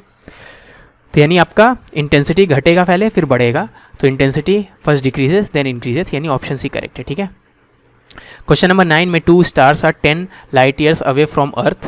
तो ये 2 स्टार है, ये अर्थ है, क्योंकि अर्थ पे से टेलीस्कोप रख के हम लोग स्टार्स को देख रहे होंगे। अब जो टेलीस्कोप से देख रहे हो उसका डायमीटर दे दिया है 30 सेंटीमीटर ऑब्जेक्टिव का, ठीक है। वेवलेंथ ऑफ लाइट इतना है, to see the stars just resolve by the telescope minimum distance between them should be, ठीक है। तो जस्ट रिजॉल्व होने के लिए ये जो एंगल होना चाहिए, एंगुलर सेपरेशन क्या होना चाहिए, थीटा आर के बराबर, और थीटा आर का वैल्यू हम लोग पढ़े थे थ्योरी में 1.22 लैम्डा डिवाइडेड बाय डायमीटर होता है, ठीक है। तो 1.22 लैम्डा डिवाइडेड बाय डायमीटर। अब थीटा आर क्या हो जाएगा, ये लेंथ डिवाइडेड बाय ये लेंथ, क्योंकि एंगल बहुत ही छोटा आएगा, तो this length divided by this length, ठीक है ना। तो थीटा आर कर दी this length divided by this length, है ना, डी बाय एल कर दिए। ये डायमीटर का वैल्यू 0.3 सेंटीमीटर 30 सेंटीमीटर यानी 0.2 मीटर 0.3 मीटर। तो ये वैल्यूज़ पुट कर देंगे यहाँ पे, ठीक है। अब लैम्डा का वैल्यू पुट कर देंगे मीटर्स में, एल का वैल्यू 10 लाइट ईयर्स था, 1 लाइट ईयर का वैल्यू दिया हुआ है मीटर में, वो पुट कर देंगे। तो लैम्डा और एल का वैल्यू यहाँ पुट करेंगे, जो भी आएगा आंसर मीटर में आएगा उसको किलोमीटर में कन्वर्ट करेंगे, तो ऐसा आएगा। तो यानी आपसे ऑर्डर पूछा तो ऑर्डर कितना हो जाएगा 10 की पावर 8, ठीक है, ऑप्शन ए करेक्ट है। क्वेश्चन नंबर 10 में अ सिंगल स्लिट जिसका विथ 0.1 मिलीमीटर है is illuminated by a parallel beam of light जिसका वेवलेंथ इतना है, और diffraction bands are observed on the screen which is इतना अवे, ठीक है। तो स्क्रीन स्लिट से कितना दूर है, 0.5 मीटर दूर है। वेवलेंथ ऑफ लाइट दिया हुआ है, स्लिट का विथ दिया हुआ है, यानी ए का वैल्यू दिया हुआ है, कैपिटल डी का वैल्यू दिया हुआ है, लैम्डा दिया हुआ है। तो distance of the third dark band, ठीक है। अब हमें पता है डार्क बैंड मीन्स मिनिमा, और मिनिमा के लिए कौन सा फॉर्मूला यूज़ करते हैं सिंगल स्लिट में, a sine theta equal to N lambda, ठीक है ना। अब थर्ड के लिए एन का वैल्यू 3 पुट कर देंगे, थर्ड मिनिमा के लिए, थर्ड डार्क बैंड मतलब थर्ड मिनिमा के लिए एन का वैल्यू 3 पुट कर देंगे, 3 पुट करेंगे तो ये रिलेशन आएगा, ठीक है। लैम्डा का वैल्यू पुट कर दो, ए का वैल्यू पुट कर दो ऐसा यूनिट्स में, है ना। तो आपका साइन थीटा इतना आएगा विच इज़ वेरी स्मॉल, यानी इसको हम लोग थीटा बोल देंगे, ठीक है। तो आपसे क्या पूछा था, आपसे पूछा था distance of the third band, हम लोग theta of the third band निकाले, है ना। डिस्टेंस निकालने के लिए करेंगे, अब ये लेंथ निकालने के लिए एक्स का वैल्यू यानी निकालना है ना, डिस्टेंस मतलब ये चीज़, ठीक है ना। सेंटर से थर्ड मिनिमा का बीच का डिफरेंशन क्या नहीं एक्स पूछा है, एक्स क्या हो जाएगा, क्योंकि एंगल बहुत ही छोटा है, ये डिस्टेंस कैपिटल डी है, तो ये लेंथ हो जाएगा डी इंटू थीटा, ठीक है। वही आर्क लेंथ मानेंगे, इसको जूम कर लेंगे तो आर इंटू थीटा कर दिया, डी इंटू थीटा, डी का वैल्यू 0.5 है और थीटा का वैल्यू इतना, ठीक है ना। ये डी मतलब डायमीटर मत समझना, ठीक है। डी है आपका क्या है, आपका यहाँ पे क्या है यहाँ पे सिंगल जो स्क्रीन और स्लिट के बीच का सेपरेशन है डी, ठीक है। यानी ऑप्शन क्या आ जाएगा बी। क्वेश्चन नंबर किस में, हाँ ये क्वेश्चन नंबर क्या है 11 है। 2 slits are separated by 0.3 millimetre, ठीक है, 2 स्लिट है, डिस्टेंस बिटवीन द स्लिट्स कितना थे 0.3 मिलीमीटर, बीम ऑफ लाइट यानी लैम्डा दे दिया, strike the slits producing an interference pattern, number of maxima observed in this region -30 degree से +30, ठीक है। अब पार्ट डिफरेंस आप बुक में देखे होंगे डी टैन थीटा यूज़ करते हैं, लेकिन वो तब यूज़ करते हैं जब थीटा भी स्मॉल होता है, ठीक है। यहाँ पे थीटा क्या है, स्मॉल नहीं है, 30 डिग्री इज़ नॉट स्मॉल, है ना, तो हम लोग डी साइन थीटा यूज़ करेंगे, ठीक है, क्योंकि एक्चुअली पार्ट डिफरेंस इतना आया था और फिर उसको थीटा स्मॉल के लिए हम लोग अप्रोक्सीमेट किए थे डी टैन थीटा, ठीक है, लेकिन हम लोग को डी साइन थीटा यूज़ करना है क्योंकि यहाँ पे थीटा स्मॉल नहीं है ना, ठीक है। तो डेल्टा का मैक्सिमम वैल्यू के लिए थीटा का मैक्सिमम वैल्यू यूज़ करेंगे, थीटा का मैक्सिमम कितना है 30 डिग्री, ठीक है। तो ये d/2 हो जाएगा, डी का वैल्यू दिया था, डिस्टेंस बिटवीन द स्लिट्स दिया हुआ था 0.3 मिलीमीटर बाई 2, ठीक है। अब मान लो ये चीज़ें मल्टीपल ऑफ लैम्डा, मान लो, मुझे नहीं पता है कि नहीं, मान लो, ठीक है। तो अगर मान लिए और n का वैल्यू निकालने की कोशिश की तो n एक्चुअली में मल्टीपल आ गया, मतलब n एक इंटीजर आ गया, यानी सही माने थे, ठीक है। तो n का वैल्यू क्या आ गया कि इंटीजर आ गया, ठीक है ना, यानी 30 डिग्री वाला जो पॉइंट होगा उस पॉइंट पे कंस्ट्रक्टिव हो रहा है, क्योंकि आपका उस पॉइंट पे जो पार्ट डिफरेंस है, उस पॉइंट पे जो पार्ट डिफरेंस है वो मल्टीपल ऑफ लैम्डा है, क्योंकि n का वैल्यू मतलब पहले मान लिए मल्टीपल ऑफ लैम्डा और n को निकाले तो एक्चुअली में वो मतलब इंटीजर ही आया, यानी एक्चुअली मल्टीपल ऑफ लैम्डा था, सही माने थे, ठीक है। अगर इंटीजर नहीं आता तो नहीं होता वो, ठीक है ना। यानी 30 डिग्री वाला पॉइंट क्या है आपका, 30 डिग्री वाला पॉइंट क्या है, वो मैक्सिमम वाला पॉइंट है, ठीक है। लेकिन एक्चुअली में तो हम लोग को 30 डिग्री से कम में देखना है, ये तो मैं इजी रखने के लिए 30 जब मान लिया था, एक्चुअली में 30 से कम यानी 29.999 वैसा पुट करना था, ठीक है ना। यानी 30 डिग्री पे जो मैक्सिमम उसको काउंट नहीं करेंगे क्योंकि 30 डिग्री को इंक्लूड करना ही नहीं था, यहाँ इक्वल टू साइन नहीं है, ठीक है। ओके चलो, यानी थीटा लेस देन 30 है, यानी एन मैक्स का वैल्यू याद रखना, यहाँ से डेल्टा मैक्स का वैल्यू आएगा, मतलब एन मैक्स का वैल्यू, एन मैक्स का वैल्यू कितना था 300 आया था, लेकिन एक्चुअली में एन मैक्स क्या होगा 300 से कम रहेगा, ठीक है, क्योंकि 300 कब रहेगा जब थीटा 30 हो, 30 से लेकिन जस्ट कम है थीटा, मतलब एन मैक्स भी 300 से कम रहेगा, ठीक है ना। यानी n belongs to this set, मतलब यहाँ से -299 से लेकर +299 तक हो सकता है, क्योंकि लेस देन 300 है, मतलब 299 तक जा सकता है, प्लस में भी माइनस में भी, ठीक है। अब यहाँ से यहाँ तक कितने वैल्यूज़ हो जाएंगे, तो 0 को एक्सक्लूड करें तो 1 से लेकर 299 तक 299 वैल्यूज़ है, वैसे -1 से लेकर -299 तक 299 वैल्यूज़ है, यानी 299 दो बार आएगा प्लस 0 एक बार, ठीक है ना, मतलब 1 से लेकर 299 तक, वैसे -1 से लेकर -299 तक के लिए इतना वैल्यूज़ आएंगे +1, ठीक है ना। तो टोटल नंबर ऑफ n का पॉसिबल वैल्यूज़ यहाँ से जो आएगा वो सबको गिनती करेंगे तो कितना वैल्यूज़ आ जाएगा, पॉसिबल वैल्यूज़ 599, इतने पॉसिबल वैल्यूज़ n लेगा इस केस में, ठीक है। तो आपका आंसर क्या हो जाएगा C, क्योंकि हर एक possible value of n will correspond to a maxima. समझ में आई बात, ठीक है ना। हम लोग तो निकाल लिए n का वैल्यू 300 है, मतलब अगर आप थीटा का वैल्यू 30 डिग्री लेते तो यहाँ पे कंस्ट्रक्टिव हो रहा है, लेकिन इस पॉइंट पे n का वैल्यू क्या आएगा 300 आएगा, ठीक है, इस चीज़ को समझो, ठीक है। लेकिन हम लोग को 30 डिग्री वाला तो गिनती करना ही नहीं, 30 से कम में रहना है, मतलब इस रीजन में रहना है, 30 से लेकर -30 के बीच में, ठीक है ना।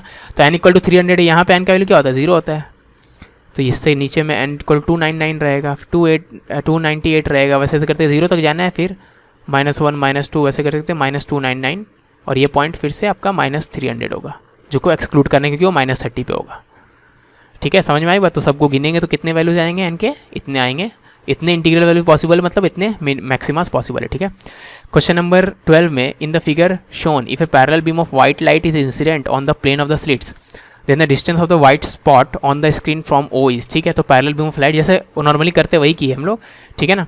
लेकिन पॉइंट ओ को, सेंटर को यूजुअली पॉइंट ओ बोलते हैं, यहाँ पे सेंटर को नहीं बोले हैं क्योंकि ये दोनों डिस्टेंस देखोगे तो आप इक्वल नहीं है, ठीक है ना, ये 2d/3 ये d/3 है ना। तो जो बुक में रहता है यूजुअली उससे डिफरेंट है ये, उसके उस सेंस में कि सेंटर वाले पॉइंट को यूजुअली वो नाम देते हैं, यहाँ पे पॉइंट सेंटर वाले पॉइंट को नहीं दिया, उससे थोड़ा नीचे वाले पॉइंट को दिए, ठीक है। ओके, तो जो बुक में पॉइंट रहता है सेंटर वाला पॉइंट, उसको मान लो मैं P नाम दिया हूँ, ठीक है। अब P क्या होता है, इक्वी डिस्टेंस होता है इससे और इससे, ठीक है, सेंटर पॉइंट इसे तो बोलते हैं। तो ये दोनों इक्वी डिस्टेंस है, मतलब ये लेंथ और ये लेंथ भी इक्वल होगा, तो ये टोटल D है, तो ये भी d/2 होगा यहाँ से यहाँ तक, और ये भी d/2 होगा, ठीक है। यहाँ तक समझ में आया। ओके, अब ये 2d/3 है, ये D है, मतलब ये कितना हो जाएगा d - 2d/3 यानी d/3, ठीक है। अब यहाँ से यहाँ तक d/2 है, यहाँ से यहाँ तक d/3 है, मतलब ये डॉटेड लाइन से लेके ये लाइन तक, यानी P से O के बीच का सेपरेशन कितना हो जाएगा d/2 - d/3, यानी PO डिस्टेंस या OP डिस्टेंस कितना हो जाएगा d/6, ठीक है। आपसे क्या पूछा गया था, आपसे पूछा गया था डिस्टेंस ऑफ वाइट स्पॉट। अब हम लोग को पता करना है वाइट स्पॉट कहाँ पे बनेगा। मेरा क्लेम है कि वाइट स्पॉट P पे ही बनेगा, ठीक है। P पे क्यों बनेगा, अब पॉइंट P जो है, सबसे पहले याद रखना वाइट लाइट में आपके पास सब वेवलेंथ है ना, अप्रॉक्सीमेटली 3800 एंगस्ट्रॉम से लेके 7800 एंगस्ट्रॉम के बीच में रहता है आपका वाइट लाइट, ठीक है ना, विजिबल जितना भी लाइट, ठीक है ना। अब पार्ट डिफरेंस 0 रहेगा, अगर किसी पॉइंट पे पाथ डिफरेंस 0 है किसी एक लैम्डा के लिए, तो यानी हर लैम्डा के लिए 0 है, और वो पॉइंट क्या है, पॉइंट पी ही तो है। पॉइंट पी कह रहे आप देखोगे तो पॉइंट पी पे ये लेंथ और ये लेंथ इक्वल आएगा, चाहे रेड के लिए भी ये पाथ इक्वल आएगा, ग्रीन के लिए भी ये पाथ इक्वल आएगा। रेड लाइट यहाँ से पहुँचे दोनों इक्वल पहुँचेगा, ग्रीन लाइट यहाँ से पहुँचे यहाँ से इक्वल पहुँचेगा, ठीक है। तो हर कलर ऑफ लाइट यानी हर वेवलेंथ ऑफ लाइट के लिए ये पॉइंट क्या है, ये पॉइंट पे कंस्ट्रक्टिव ही हो रहा है, यानी इस पॉइंट पे हर एक वेवलेंथ हर एक कलर कंस्ट्रक्टिव कर रहा है, मतलब रेड भी ज़्यादा बनेगा, ग्रीन भी ज़्यादा बनेगा, ब्लू भी ज़्यादा बनेगा, येलो भी ज़्यादा बनेगा, यानी हर चीज़ कंस्ट्रक्टिव करे, मतलब ओवरऑल यहाँ पे व्हाइट स्पॉट दिखने वाला है, ठीक है ना। तो पॉइंट पी इज़ वाइट, है ना। तो आपको व्हाइट स्पॉट और पॉइंट ओ के बीच का सेपरेशन पूछा था, यानी पॉइंट पी और ओ के बीच का सेपरेशन, यानी सेंटर ऑफ द स्क्रीन जो होता है और ओ के बीच का सेपरेशन पूछा था, यानी क्या हो जाएगा, ऑप्शन डी, ठीक है। नेक्स्ट क्वेश्चन उसी से रिलेटेड है। In the above question if the light incident is monochromatic and point O is a maxima, अगर पॉइंट ओ मैक्सिमा है तो wavelength of light can not be, ठीक है। सबसे पहली बात इस क्वेश्चन में याद रखना, ये अप्रॉक्सीमेशन दिया हुआ था, यानी ऐसा जब भी दिया रहता हम लोग क्या बोलते थे, ऐसा जब भी दिया रहता हम लोग बोलते थे पार्ट डिफरेंस क्या है, डी टैन थीटा, ठीक है। Path difference at point O निकालने के लिए डी टैन थीटा करेंगे, और थीटा कहाँ से नापते हैं, याद रखना थीटा आपका सेंटर वाला जो ब्राइट होगा उससे जो हॉरिजॉन्टल लाइन आता है उसी से थीटा नापते हैं, ठीक है ना। यानी वो point of the on the screen जो कि इक्वी डिस्टेंस है दोनों स्लिट से, वो पॉइंट के थ्रू जो लाइन जा रहा होगा उसी से हम लोग थीटा नापते हैं। हम लोग जो डेरिवेशन किए, ठीक है, बुक्स में जो डेरिवेशन रहता है उसमें थीटा इसी लाइन से नापते हैं, ठीक है ना। तो डी टैन थीटा, और टैन थीटा इस ट्रायंगल से अगर आप देखो टैन थीटा क्या हो जाएगा, this length upon this length, ठीक है। अब ये लेंथ कितना हो जाएगा, ये लेंथ हम लोग निकाले थे प्रीवियस क्वेश्चन में d/6, और ये लेंथ कितना है, कैपिटल डी है, तो टैन थीटा हो जाएगा d/6 divided by capital D, यानी इतना, ठीक है ना। अब क्वेश्चन ने आपको बोल दिया है कि पॉइंट ओ क्या है, मैक्सिमा है। अगर पॉइंट ओ मैक्सिमा है तो यानी path difference at point O क्या होना चाहिए, मल्टीपल ऑफ लैम्डा होना चाहिए, ठीक है। अब पार्ट डिफरेंस एट पॉइंट हम लोग निकाल चुके हैं 6d² that should be multiple of lambda, ठीक है। तो यहाँ से लैम्डा का वैल्यू इतना आ गया, है ना। अब एन का अलग अलग वैल्यू पुट करेंगे, एन तो इंटीजर है तो एन का वैल्यू 1 पुट कर सकते हैं, 2 पुट कर सकते हैं, 3 पुट कर सकते हैं, एंड सो ऑन, ठीक है। तो एन का वैल्यू 1 पुट करेंगे जितना आएगा, 2 पुट करेंगे जितना आएगा, 3 पुट करेंगे, 0 नहीं पुट कर सकते तो इन्फिनिटी हो जाएगा। तो 1 2 3 4 वैसे -1 है, जो पुट करना है माइनस भी नहीं पुट करेंगे, लैम्डा नेगेटिव हो जाएगा, ठीक है। तो ये सब वैल्यूज आ रहा है, आगे भी देख सकते हो 24 30 वो सब रेंज में आएगा, ठीक है ना। तो इनमें से कौन सा वैल्यू नहीं हो सकता है, तो कौन सा नहीं हो सकता है, 6 12 और 18 तो दिख रहा है हमें, तो कौन सा नहीं हो सकता, 3 आ भी नहीं सकता, चाहे एन का वैल्यू कुछ भी पुट करो, ठीक है। एन का वैल्यू हाफ पुट करोगे तब 3 आएगा, लेकिन एन हाफ हो नहीं सकता क्योंकि एन एक इंटीजर है ना। तो इसका आंसर क्या हो जाएगा, ऑप्शन ए, ठीक। In Young's double slit experiment water is filled in the space between screen and slits then, तो अगर वाटर को फिल कर दिए तो मान लो ये ओरिजिनल सेटअप है, ओरिजिनल सेटअप में वैक्यूम या एयर है मान लो, ठीक है। तो स्लिट्स और स्क्रीन के सेंटर के बीच में जो मीडियम है वो वैक्यूम या एयर है ना। तो ये लेंथ और ये लेंथ तो इक्वल है, हमें पता है, तो पार्ट डिफरेंस एट ओ 0 होगा, ठीक है ना। अब यहाँ पे अगर पानी भर भी दिए, जो कि इस क्वेश्चन में बोला गया पानी भर देंगे तब भी तो ये लेंथ और ये लेंथ इक्वल रहेंगे, तो ये लेंथ और ये लेंथ अभी भी इक्वल ही है, तो आपका path difference at point O क्या हो जाएगा। अब याद रखना एक्चुअली में हम लोग ऑप्टिकल पार्ट डिफरेंस बोलते हैं, ठीक है ना। तो ये लेंथ हो जाएगा आपका mu times of geometrical length between this 2 point, geometrical distance between this 2 point, जो कि हो जाएगा म्यू इंटू S1O, ठीक है ना।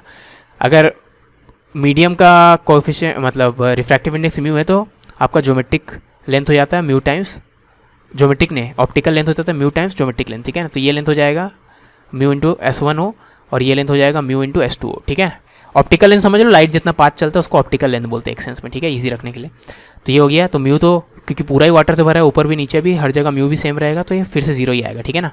अब पहले जिस पॉइंट पे मतलब सेंटर पॉइंट पे 0 था, वो तो सेंटर पॉइंट इससे उसको बोलते ही है, अभी भी वहीं पे 0 है, इसका मतलब है कि central bright will not shift, ठीक है ना, क्योंकि जिस पॉइंट पे पहले था वाटर भरने के बाद उसी पॉइंट पे 0 पार्ट डिफरेंस मिल रहा है, ठीक है। तो central bright will not shift, है ना।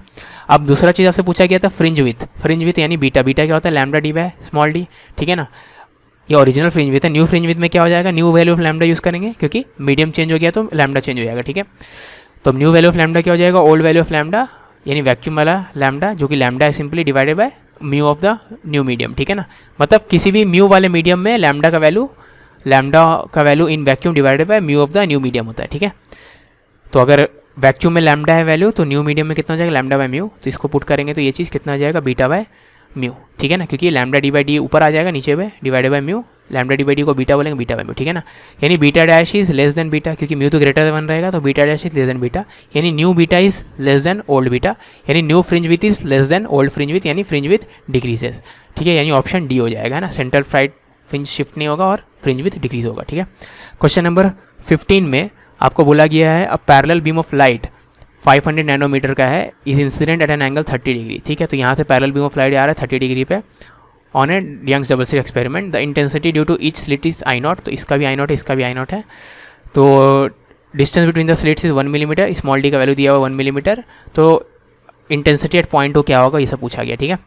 ओके, अब यहाँ पे सबसे पहले याद रखना, जो बुक में हम लोग देखते थे, बुक में कैसा रहता था लाइट, बुक में लाइट ऐसा रहता था, ठीक है। तो यानी स्लिट तक पहुँचने के लिए लाइट इक्वल डिस्टेंस चल रहा था, है ना, ठीक है ना। लेकिन यहाँ पे अगर आप देखोगे तो यहाँ पे आपका स्लिट में पहुँचने से पहले ही लाइट में पार्ट डिफरेंस आ चुका है, ठीक है ना। लाइट का सोर्स जहाँ भी हो, यहाँ पे आप देखोगे तो इस पॉइंट तक पहुँचने के लिए ज़्यादा डिस्टेंस चला है लाइट, और इस पॉइंट तक पहुँचने के लिए लाइट जो है कम डिस्टेंस चला है, ठीक है। डिस्टेंस में कितने का फ़र्क है, पैरेलल है तो सिंपली परपेंडिकुलर ड्रॉप करके पता कर लेंगे, यही आपका डिस्टेंस का फ़र्क है, ठीक है ना।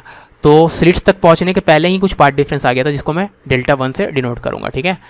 तो यहाँ पे मैं दिखा रहा हूँ Δ1 कैलकुलेट करने का तरीका, तो खाली ज्योमेट्री है सिंपल। तो ये Δ1 है, यही पार्ट डिफरेंस है, ठीक है। स्लिट में पहुँचने से पहले इतना पार्ट डिफरेंस इंट्रोड्यूस हो चुका है। लाइट जो पाथ से आ रहा है, दोनों लाइट जो मतलब स्लिट्स तक पहुँचने के लिए जो पाथ दोनों वेव्स फॉलो कर रहे, दोनों लाइट रे फॉलो कर रहे, उनके बीच में इतना का फ़र्क है पार्ट डिफरेंस में, ठीक है। तो ये पार्ट डिफरेंस कैसे निकालेंगे, ये स्मॉल डी है, ये एंगल अगर थीटा है तो ये भी थीटा है, मतलब ये 30 डिग्री है तो ये भी 30 डिग्री ज्योमेट्री से निकाल लेंगे हम लोग, ठीक है। तो ये कितना हो जाएगा, d sin 30, है ना।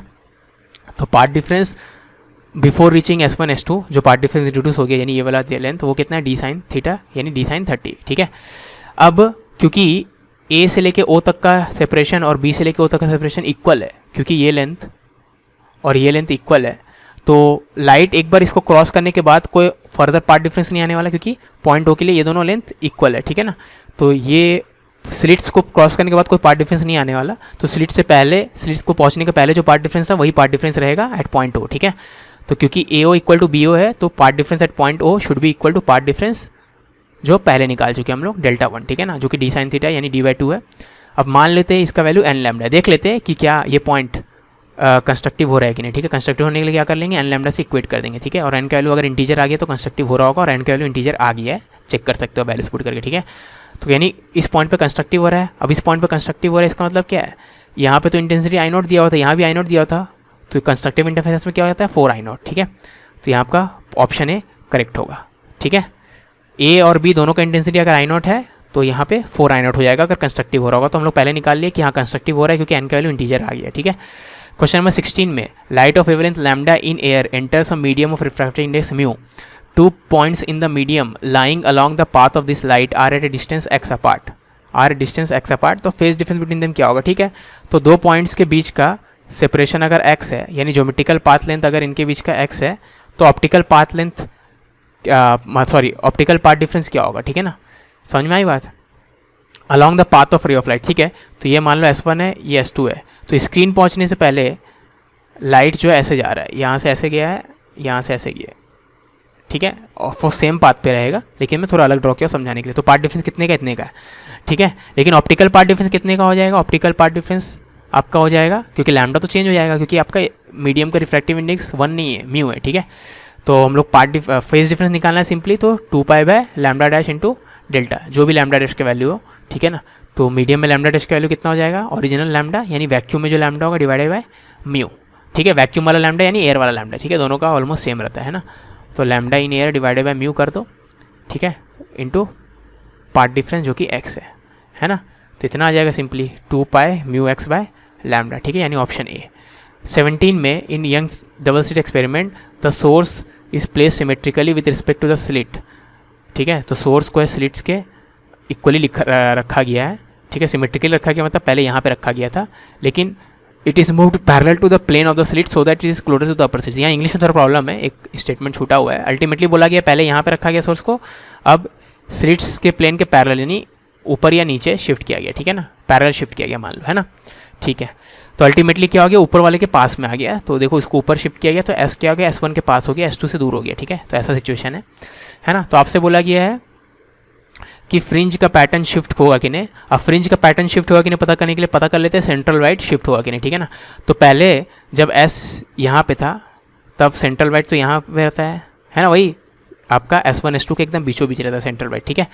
अभी सेंट्रल वाइट मतलब याद रखना जहाँ पे पार्ट डिफरेंस 0 हो, ठीक है ना। अब क्योंकि स्लिट जो है वो सोर्स जो है वो S1 के ज़्यादा पास है, S2 के ज़्यादा दूर है, तो पार्ट डिफरेंस 0 कहाँ पे होगा, सेंट्रल के नीचे होगा, पहले जहाँ पे मतलब सेंटर ऑफ द स्क्रीन के नीचे होगा। ठीक है ना, क्योंकि आप देखोगे अगर आप ऊपर में सोचोगे, आपको लग रहा है ऊपर में हो, मान लो आपको लग रहा है यहाँ पे हो, ठीक है, तो यहाँ पहुँचने के लिए ये तो कम चल रहा है और ये तो ज़्यादा चल रहा है, यहाँ पे भी कम चला था, यहाँ पे भी कम चला था, ये यहाँ पे भी ज़्यादा चल रहा है, यहाँ पे भी ज़्यादा चल रहा है, ठीक है। तो यानी ऊपर नहीं हो सकता सेंटर के, सेंटर से नीचे ही हो सकता है, ठीक है, क्योंकि ऑलरेडी ये इसके पास हो गया है, तो आपको कम से कम ये वाला पॉइंट इसे दूर करना होगा ताकि ये छोटा है ये बड़ा और ये बड़ा है ये छोटा हो जाए, ठीक है, समझ में आई बात। तो पाथ डिफरेंस जीरो करने के लिए सेंटर ऑफ द स्क्रीन से नीचे आना होगा, ठीक है। यानी जब S यहाँ पे था, S जब यहाँ पे था पहले, तब यहाँ पे सर आपका सेंटर मैक्सिमा था, लेकिन S को जब यहाँ से यहाँ शिफ्ट कर दिए तो आपका सेंटर मैक्सिमा यहाँ से यहाँ आ गया, ठीक है। एक्चुअली मैं यहाँ नहीं था, यहाँ था, तो यहाँ से यहाँ शिफ्ट किया S को, तो आपका सेंटर मैक्सिमा यहाँ से यहाँ आ गया, यानी आपका फ्रिंज का पैटर्न जो है शिफ्ट हुआ है नीचे की तरफ, ठीक है। अब फ्रिंज विथ क्या होता है, लैम्डा डी बाई डी, इनमें से कोई भी चेंज हुआ नहीं है ना। लैम्डा डी बाई डी मतलब ये होता है ना, ये सब तो वही है ना, ये डी है, ये तो नहीं डी चेंज हुआ है, नहीं स्मॉल डी चेंज हुआ है, नहीं लैम्डा चेंज हुआ है, ठीक है। तो ये पूरा सेम रहने वाला है ना। 18th में a system of 3 polarisers P1 P2 P3 setup such that the pass axis of P3 is crossed with respect to that of P1, ठीक है। ये क्वेश्चन नंबर 18 है ये, तो यहाँ पर अगर ये दिख नहीं रहा है तो इसको मैं थोड़ा शिफ्ट कर देता हूँ, ठीक है। तो P1 P2 P3 3 पोलराइजर है, P1 में एक अनपोलराइज्ड लाइट डाले, है ना। तो P1 का कैसा भी ओरिएंटेशन हो, इसका मतलब P1 का कैसा भी ओरिएंटेशन हो, तो यहाँ पे तो हाफ ही निकलता है, हमें पता है ये चीज़, है ना। तो शुरू में हाफ ही पास होगा, चाहे कैसा भी ओरिएंटेशन हो P1 का, ठीक है ना।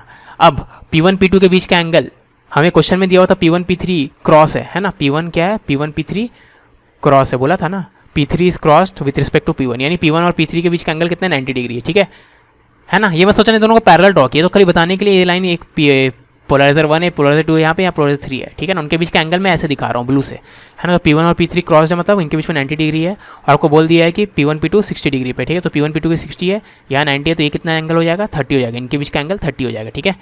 अब दो सक्सेसिव जो आपका पोलराइजर्स है उनके बीच का अगर एंगल पता है तो मलूज लॉ से हम लोग क्या करते हैं, कॉस स्क्वायर ऑफ वो एंगल कर देते, ठीक है। तो यहाँ पे intensity before entering P2 intensity इतना है, तो आफ्टर लिविंग P2 से निकलने के बाद original intensity into cos square of angle कर देंगे, ठीक है। वैसे P3 में घुसने से पहले इतना इंटेंसिटी है ना, क्योंकि यहाँ से जो निकलेगा वही P3 में घुसेगा, इतना इंटेंसिटी है, तो ओरिजिनल इंटेंसिटी ये हो गया इंटू P1 और P2 और P3 के बीच में एंगल 30 है, तो कॉस स्क्वायर 30 कर देंगे, ठीक है। तो दिस इंटू कॉस स्क्वायर 30 कर दिए, तो ये आपका P3 से निकलने के बाद जो इंटेंसिटी उसको आई बोला था क्वेश्चन में, है ना।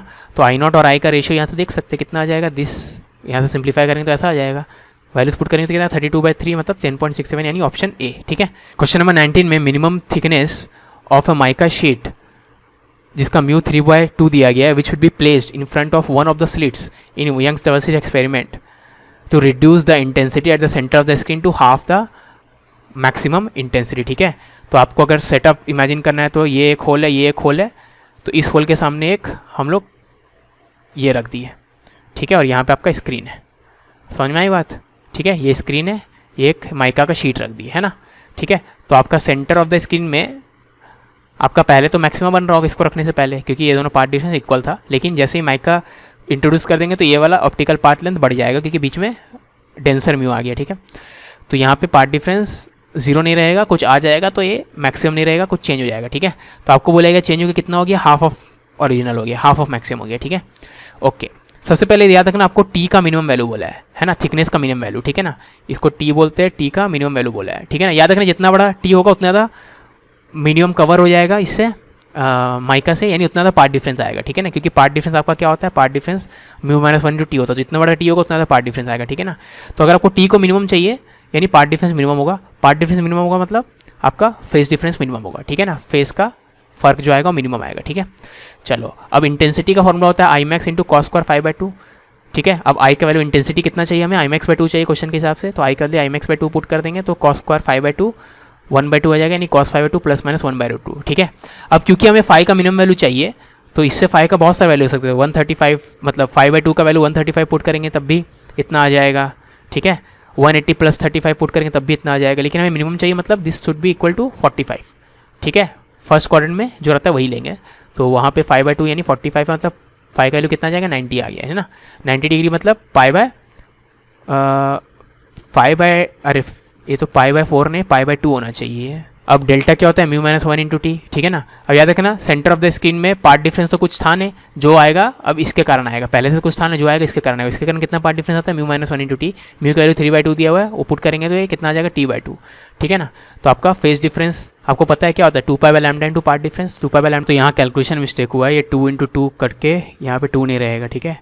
तो ये 2 नहीं रहेगा तो यहाँ वाला 2 रहेगा, ये मतलब अल्टीमेटली λ/2 आएगा, यानी ऑप्शन सी आएगा। इन the figure shown in YDSC a parallel beam of light is incident on the slit from a medium of refractive index n1, ठीक है। तो जहाँ से लाइट आ रहा है उस मीडियम का रिफ्रैक्टिव इंडेक्स n1 है और वहाँ पे वेवलेंथ ऑफ लाइट λ1 है, ठीक है। Wavelength of light in this medium is इतना a transparent slab of thickness t, तो एक स्लैब यहाँ पर रखा गया थिकनेस t का, एंड रिफ्रैक्टिव इंडेक्स n3, और इस स्लैब का रिफ्रैक्टिव इंडेक्स n3 है, is put in front of the slit, medium between the screen and the plane of the slits. अब प्लेन ऑफ द स्लिट्स ये है और screen ये है, इनके बीच का जो मीडियम है इसको n2 से भरा गया है, और उस मीडियम में एक स्लिट, एक आपका क्या बोलते हैं इसको, स्लैब भी रखा गया जिसका रिफ्रैक्टिव इंडेक्स n3 है, ठीक है ना। तो 3 यहाँ पे रिफ्रैक्टिव इंडेक्स दिया गया है जहाँ से रे आ रहा है, ठीक है। स्लिट्स और स्क्रीन के बीच का मीडियम का म्यू दिया हुआ है, और यहाँ पे जो स्लैब रखा गया है स्लिट 1 के सामने उसका म्यू दिया हुआ है। तो phase difference between the light waves reaching at point O, तो पॉइंट O में जो लाइट वेव्स पहुँच रहे हैं उनके बीच का फेज डिफरेंस क्या होगा, ठीक है ना। अब याद रखना पॉइंट O तक पहुँचने के लिए ये जितना लंबा लेंथ चला है ये भी उतना ही लंबा लेंथ चला है, तो पार्ट डिफरेंस एज ज्योमेट्रिकल तो पार्ट डिफरेंस है नहीं, जो आएगा इस स्लैब के इंट्रोडक्शन के कारण आएगा, ठीक है ना। तो path difference at point O will be equal to path difference due to slab जो होगा, ठीक है। अब पार्ट डिफरेंस जो स्लैब कितना होता है, म्यू रिलेटिव, यानी mu of slab divided by mu of surrounding -1 into T. अब म्यू ऑफ स्लैब कितना है, n3 है, और म्यू ऑफ सराउंडिंग, स्लैब जिस सराउंडिंग में रखा गया है उसका म्यू कितना है, n2 है, n1 नहीं है, n1 तो इस तरफ है, स्लैब के इमीडिएट सराउंडिंग में क्या है, म्यू का वैल्यू n2, ठीक है, इतना है, ठीक है। अब आपको क्या बोला गया था, फेज डिफरेंस निकालने, फेज डिफरेंस क्या होता है, 2π/λ इंटू डेल्टा, ठीक है ना। तो जिस पॉइंट पे आपको फेज डिफरेंस निकालना है उस पॉइंट पे जो वेवलेंथ का वैल्यू वो यूज़ करना होगा एक्सटेंस में, ठीक है। समझ में आई बात। एक्चुअली में यहाँ से यहाँ तक जाते समय जो वेवलेंथ रहा मोस्ट ऑफ द टाइम वो यूज़ करना होगा, जो कि है λ2, ठीक है। तो λ2 यूज़ करेंगे हम लोग, है ना, समझ में आ रही बात, है ना। जस्ट लाइक जैसे आप समझ लो n2 का वैल्यू 1 होता तो आप क्या करते, इसके कारण पार्ट डिफरेंस निकालते, ठीक है, और 2π/λ इंटू डेल्टा कर देते, लेकिन यहाँ n2 है तो लैम्डा का बदले λ2 लिखना पड़ेगा, ठीक है ना। अब हमें पता है कि फ्रीक्वेंसी तो कांस्टेंट होता है लाइट का, चाहे कितना भी रिफ्रैक्शन हो जाए, रिफ्लेक्शन हो जाए, कुछ भी हो जाए, ट्रांसमिशन हो जाए, फ्रीक्वेंसी कांस्टेंट है। और फ्रीक्वेंसी कांस्टेंट है मतलब wavelength inversely proportional to speed of light, और speed of light proportional to mu होता है, यानी frequency is inversely proportional to mu, ठीक है ना। तो यहाँ पे फ्रीक्वेंसी ने lambda is inversely proportional to mu, तो यहाँ पे जब म्यू का वैल्यू n1 था, रिफ्रैक्टिव इंडेक्स n1 था, तब लैम्डा था λ1, और जब म्यू का वैल्यू n2 है तब लैम्डा का वैल्यू λ2 है, ठीक है ना। तो यानी n1 λ1 should be equal to n2 λ2, क्योंकि हम लोग देख चुके हैं lambda inversely proportional to mu है, ठीक है ना। तो इससे हम लोग λ2 का वैल्यू निकाल लिया। अब λ2 का वैल्यू यहाँ पुट कर दो, और डेल्टा का वैल्यू यहाँ से निकाल चुके थे पार्ट डिफरेंस वाला फॉर्मूला से, उसको पुट कर दो, दोनों को पुट करेंगे तो आपका फाइनल आंसर कितना आ जाएगा, A के बराबर, ठीक है। क्वेश्चन नंबर 21 में 2 monochromatic and coherent point sources of light are placed at a certain distance from each other in a horizontal plane, ठीक है। S1 S2 को रख दिया कुछ डिस्टेंस दूर। The locus of all points in the horizontal plane, इसी plane पे, suppose इसी स्क्रीन के प्लेन पे रखे S1 S2 को, तो इसी प्लेन पे किन किन पॉइंट्स पे कंस्ट्रक्टिव इंटरफेरेंस होगा, और उन सब पॉइंट्स को जोड़ देंगे तो कैसा ग्राफ दिखेगा, मतलब कैसा कर्व आएगा, ठीक है। तो सपोज आप ये जो कोई भी रैंडम कर्व बना दिया, मान लो इसको पैराबोला, हाइपरबोला, सब कुछ मत बोलो, ठीक है ना। तो इस कर्व पे एक पॉइंट ले लिए P, है ना।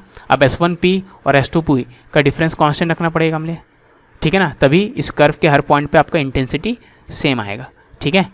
तो कांस्टेंट रखे हैं, ठीक है ना, so that all points on the curve has the same intensity. अब लेकिन ये प्रॉपर्टी होता है हाइपरबोला का कि अगर दो फिक्स्ड पॉइंट से जो डिस्टेंस है किसी तीसरे पॉइंट का, किसी मूविंग पॉइंट का, और वो डिस्टेंस का डिफरेंस कांस्टेंट हो, तो उसको हम लोग क्या बोलते हैं, हाइपरबोला बोलते हैं, ठीक है ना। Locus of all points such that the distance of any point on the curve is the difference of distances of point on the curve from S1 and S2 is a constant, is a hyperbola, ठीक है ना। ये maths में पढ़े हम लोग, तो ये चीज़ हाइपरबोला होगा, है ना, यानी हाइपरबोला ही आएगा, इसलिए मैं ऐसा शेप ड्रॉ किया, ठीक है ना। अब ध्यान देना कि सपोज इस कर्व के लिए पाथ डिफरेंस का वैल्यू लैम्डा है, ठीक है, समझ में आई बात। तो यहाँ पे हर किसी पॉइंट पे हम लोग देखेंगे तो ये दोनों डिस्टेंसेस का डिफरेंस क्या आएगा, लैम्डा आएगा, ठीक है। जैसे यहाँ पे भी देखेंगे तो this length minus this length कितना आएगा, लैम्डा आएगा, एंड सो ऑन, ठीक है ना, इस कर्व के लिए, है ना। वैसे 2 लैम्डा के लिए अलग कर्व आएगा, 3 लैम्डा के लिए अलग कर्व आएगा, और कोई भी ऐसा दो कर्व्स इंटरसेक्ट नहीं करेंगे तो आपके पास फैमिलीज ऑफ हाइपरबोलास आएगा, समझ में आई बात, ठीक है ना। आपको कंस्ट्रक्टिव इंटरफेरेंस बोला था इसलिए मैं मल्टीपल ऑफ लैम्डा वाला ले रहा हूँ, ठीक है। तो फैमिलीज ऑफ हाइपरबोलास आएगा, है ना। तो different hyperbolas will have different values of S1p minus S2p। For example for constructive interference S1p minus S2p lambda हो सकता है, 2 लैम्डा हो सकता है, 5 लैम्डा हो सकता है, 10 लैम्डा हो सकता है, ठीक है। तो यानी फैमिलीज ऑफ हाइपरबोलास आएगा। तो ये 2 ऑप्शन था, एक हाइपरबोला था, एक फैमिलीज वाला, यानी ग्रुप ऑफ हाइपरबोलास। तो ग्रुप ऑफ हाइपरबोलास, ठीक है ना, ऑप्शन बी करेक्ट होगा, है ना। 22 में diameter of objective lens of telescope is 250 centimetre for light of wavelength 600 nanometre coming from a distance object, the limit of resolution, ठीक है। लिमिट ऑफ रेजोल्यूशन पूछा है तो पहले एंगल निकाल लेते हैं। तो एंगल क्या होता है 1.22 लैम्डा बाय डायमीटर, है ना, smallest angle, smallest angular separation, ताकि आप दोनों ऑब्जेक्ट को डिस्टिंग्विश कर सकें, वो क्या होता है इतना होता है, ठीक है। अब ये चीज़ में लैम्डा का वैल्यू पुट कर दो, डायमीटर का वैल्यू पुट कर दो, दिया हुआ है डायमीटर दिया हुआ है, लैम्डा दिया हुआ है, दोनों को ऐसा यूनिट से पुट कर दो तो इतना आ जाएगा। तो यही तो पूछा था लिमिट ऑफ रेजोल्यूशन। और देखो लिमिट ऑफ रेजोल्यूशन में डिस्टेंस वाला भी हो सकता है, एंगल के टर्म्स भी हो सकता है, लेकिन यहाँ पे ऑप्शन एंगल के टर्म्स में था इसलिए मैं एंगल वाला यूज़ किया, ठीक है। तो ये कितना एंगल आ जाएगा, इतना आ जाएगा, ऑप्शन ए, है ना। 23 में spherical wave fronts shown in figure strike a plane mirror, तो रिफ्लेक्टेड वेव फ्रंट, तो ये स्फेरिकल वेव फ्रंट से प्लेन मिरर को टकरा रहा है, ऐसे आ रहा है, टकराया, तो रिफ्लेक्टेड वेव फ्रंट्स कैसा होगा, ठीक है ना। अगर आप इंसिडेंट वेव फ्रंट को देखोगे तो इंसिडेंट वेव फ्रंट ये सब है, तो इंसिडेंट रे कैसा होगा, नॉर्मल होगा, उसके परपेंडिकुलर ड्रॉ कर दिए, ठीक है। ये आपका इंसिडेंट रे है ना, तो ये इंसिडेंट रे है, ठीक है। हमें पता है इंसिडेंट रे मिरर के साथ जितना एंगल बनाता है नॉर्मल के साथ उतना ही रिफ्लेक्टेड रे ही बनाता है, ठीक है ना। तो ये रिफ्लेक्टेड रे है ना। तो अगर आप जो 4 ऑप्शन आपको दिया गया था उन सब के लिए रिफ्लेक्टेड रेस बनाओगे, तो रिफ्लेक्टेड रे कैसा होगा, जो रिफ्लेक्टेड आपका वेव फ्रंट है उसके परपेंडिकुलर। तो 4th ऑप्शन के लिए ऐसा होगा, 3rd ऑप्शन के लिए ऐसा होगा, बी के लिए ऐसा होगा, और 1st ऑप्शन के लिए रिफ्लेक्टेड रे ऐसा होगा, ठीक है ना। तो आपको यहाँ से पता है कि इंसिडेंट ऐसा तो रिफ्लेक्टेड ऐसा होना चाहिए, तो कुछ नीचे की तरफ जाना चाहिए। तो नीचे की तरफ इन चारों में से कौन सा जा रहा है, ऑप्शन सी जा रहा है, यानी सी करेक्ट है। 24 में in YDSC experiment if slab whose refractive index can be varied is placed in front of one of the slits, तो एक स्लिट के सामने एक स्लैब रख दिया और स्लैब का थिकनेस को वैरी कर सकते हैं, म्यू कांस्टेंट है, ठीक है। म्यू कांस्टेंट है ना, म्यू को वैरी कर रहे, टी कांस्टेंट है, ठीक है। तो intensity at mid point of the screen with mu will be best represented by, ठीक है ना। तो intensity at mid point of the screen versus mu का ग्राफ बनाना है, म्यू को वैरी कर रहे हैं हम लोग, है ना, टी फिक्स है, याद रखना, ठीक है ना। अब path difference at mid point of screen हो जाएगा solely due to path difference due to presence of slab, क्योंकि ये डिस्टेंस और ये डिस्टेंस तो इक्वल आता है, तो जो स्लैब के कारण पार्ट डिफरेंस आएगा वही आएगा, और स्लैब के कारण कितना आता है, म्यू -1 इंटू टी, ठीक है। नाउ अगर म्यू को हम लोग बढ़ाएंगे, कीपिंग टी कांस्टेंट, टी को कांस्टेंट रखते हुए म्यू को बढ़ाएंगे तो ये पूरा चीज़ बढ़ेगा, ठीक है। तो आपका पार्ट डिफरेंस ही बढ़ेगा, है ना। अब जैसे जैसे आपका पार्ट डिफरेंस बढ़ेगा तो देखो क्या होगा, जैसे म्यू का वैल्यू तो ग्रेटर देन इक्वल टू 1 है, यानी म्यू का वैल्यू 1 से स्टार्ट करते हैं सपोज, तो म्यू का वैल्यू अगर 1 लेंगे तो म्यू का वैल्यू यहाँ पे 1 पुटेंगे तो पार्ट डिफरेंस कितना आ जाएगा, 0 आ जाएगा, ठीक है ना।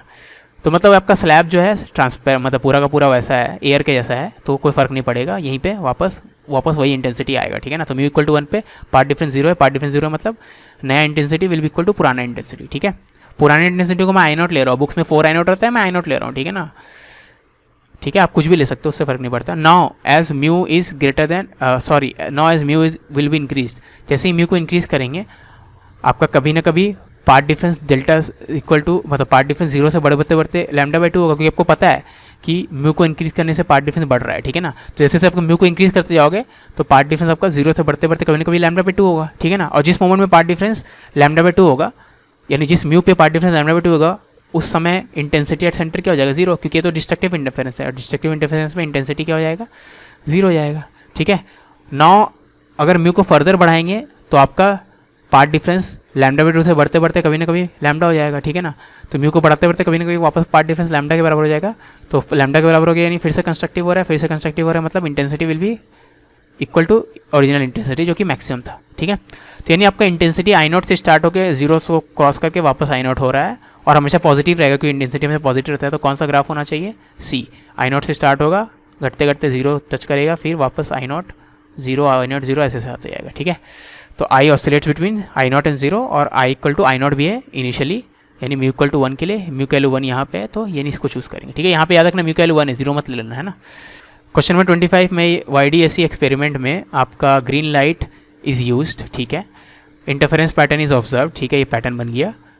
विच of the following changes would cause the observe fringes to be more closely placed, ठीक है ना। तो फ्रिंजेस पास में कब आएंगे, जब आपका फ्रिंज विथ घट जाएगा, यानी बीटा घट जाएगा, ठीक है ना। अब बीटा का फॉर्मूला इतना होता है, तो बीटा को अगर घटाना है तो आपको लैम्डा को घटाना होगा, अगर बीटा कब घटेगा, जब लैम्डा घटेगा। अगर डी और स्मॉल डी को फिक्स रखे और लैम्डा को घटाएंगे तो बीटा घट जाएगा, ठीक है ना। वैसे बीटा घटेगा अगर आपका ये दोनों फिक्स है, लैम्डा और स्मॉल डी फिक्स है, लेकिन अगर आप डी को घटाएगा तो तब भी बीटा घटेगा, ठीक है ना। और वैसे ही लैम्डा और कैपिटल डी अगर फिक्स है और स्मॉल डी को बढ़ाएंगे तब भी बीटा घटेगा। तो हमारा एम है, ऑप्शन में देखोगे तो मतलब क्वेश्चन ने बोला था कि आपको क्लोजली स्पेस करना है, मतलब बीटा को घटाना है, बीटा को घटाना है। तो इससे बीटा को घटाने वाला कंडीशन हम लोग देख लिए, एक्सप्लोर कर लिए, ठीक है ना, क्या हो रहा है। Keeping the other factors constant, क्योंकि 3 फैक्टर्स है ना, तो 3 में 2 फैक्टर्स कांस्टेंट रखेंगे तभी तीसरे का चेंज से पहले में क्या चेंज आएगा वो एनालाइज कर सकते हैं, ठीक है ना। और ऑप्शंस भी आप देखोगे तो हमेशा एक ही फैक्टर को चेंज कर रहा है, ठीक है ना। इसलिए मैं अज्यूम कर लिया हूँ कि जब भी एक फैक्टर को चेंज करेंगे तो बाकी दोनों फैक्टर्स को फिक्स रखेंगे, ठीक है। अजम्पशन वैलिड है ना यहाँ पे ऑप्शन के हिसाब से, है ना। तो ये सब ये याद रखना। अब इसके बेसिस पे हम लोग ऑप्शन ए और डी को एलिमिनेट कर सकते हैं। क्यों? ऑप्शन ए में क्या बोला है, अगर reducing the separation between the slits, slit के बीच का सेपरेशन को रिड्यूस करेंगे मतलब स्मॉल डी को रिड्यूस करेंगे, ठीक है। स्मॉल डी होता है ना ये आपका, ये क्या होता है, स्मॉल डी होता है, ठीक है ना। ये स्मॉल डी होता है ना, और ये आपका कैपिटल डी होता है, ठीक है। तो स्मॉल डी को रिड्यूस करेंगे अगर तो आपका सेपरेशन बिटवीन द स्लिट्स घटेगा, लेकिन स्मॉल डी को इंक्रीज करने से बीटा घट रहा था, स्मॉल डी को रिड्यूस करने से नहीं, इसलिए ऑप्शन ए इनकरेक्ट है। वैसे डी भी इनकरेक्ट है। डी में क्या है, moving the light source further away, इसको लाइट सोर्स को अगर अवे मूव कर दिए, अवे फ्रॉम द स्लिट्स, ठीक है ना। तो लाइट सोर्स को अवे स्लिट से मूव किया तो कुछ भी नहीं होगा, तो इससे डी को, तो डी इससे नहीं आया, डी तो ऐसे नॉर्मली आया है। लाइट सोर्स जो है उसको कितना भी दूर मूव कर दो स्लिट से, ठीक है ना। ये ला आपका सेंटर ऑफ द स्क्रीन पे, सेंटर ऑफ द स्क्रीन की बात नहीं, सॉरी, लाइट सोर्स को कितना भी दूर मूव कर दो, ना ही लैम्डा चेंज होगा, ना ही डी चेंज होगा, ना ही स्मॉल डी चेंज होगा, ठीक है ना। ये जो एक सोर्स ऑफ लाइट है जिससे यहाँ पे पहुँचता है लाइट, यहाँ पे पहुँचता है, इसको कितना भी दूर कर दो, ये वाला डिस्टेंस तो फॉर्मूला में आता ही नहीं है ना, तो आपका पाथ फ्रिंज विड्थ में कोई फर्क नहीं आएगा, ठीक है। तो डी भी इनकरेक्ट है। बी सही है, क्यों? क्योंकि बी में बोला गया है कि ग्रीन के बदले ब्लू यूज़ करना है ना। अब lambda of blue less than lambda of green होता है, पहले ग्रीन था यानी पहले लैम्डा ज़्यादा था, अब ब्लू यूज़ कर यानी अभी लैम्डा कम हो गया, और लैम्डा को कम करने से आपको पता है बीटा कम होगा, ठीक है। यानी ऑप्शन भी करेक्ट है, ठीक है। सी में यूज़ रेड, रेड का लैम्डा तो ज़्यादा होता है ग्रीन का लैम्डा से, यानी लैम्डा बढ़ा दिए। अगर लेफ्ट का लैम्डा यूज़ करेंगे ग्रीन को रेड से रिप्लेस करेंगे तो लैम्डा बढ़ा दिए, और लैम्डा बढ़ाने से आपका बीटा बढ़ जाएगा, क्योंकि लैम्डा घटाने से बीटा घट रहा है तो लैम्डा बढ़ाने से बीटा बढ़ेगा, यानी ऑप्शन सी भी इनकरेक्ट है, ठीक है। क्वेश्चन नंबर 26 में, in double slit experiment when the width of one slit is made twice as wide as the other in contrast to normal YDSC. तो नॉर्मल वाईडीएससी में दोनों स्लिट का विड्थ इक्वल रहता है, तो मान लो स्लिट विथ ए है ना, तो दोनों स्लिट का विड्थ इक्वल है, तो दोनों का इंटेंसिटी I0 मान लिए।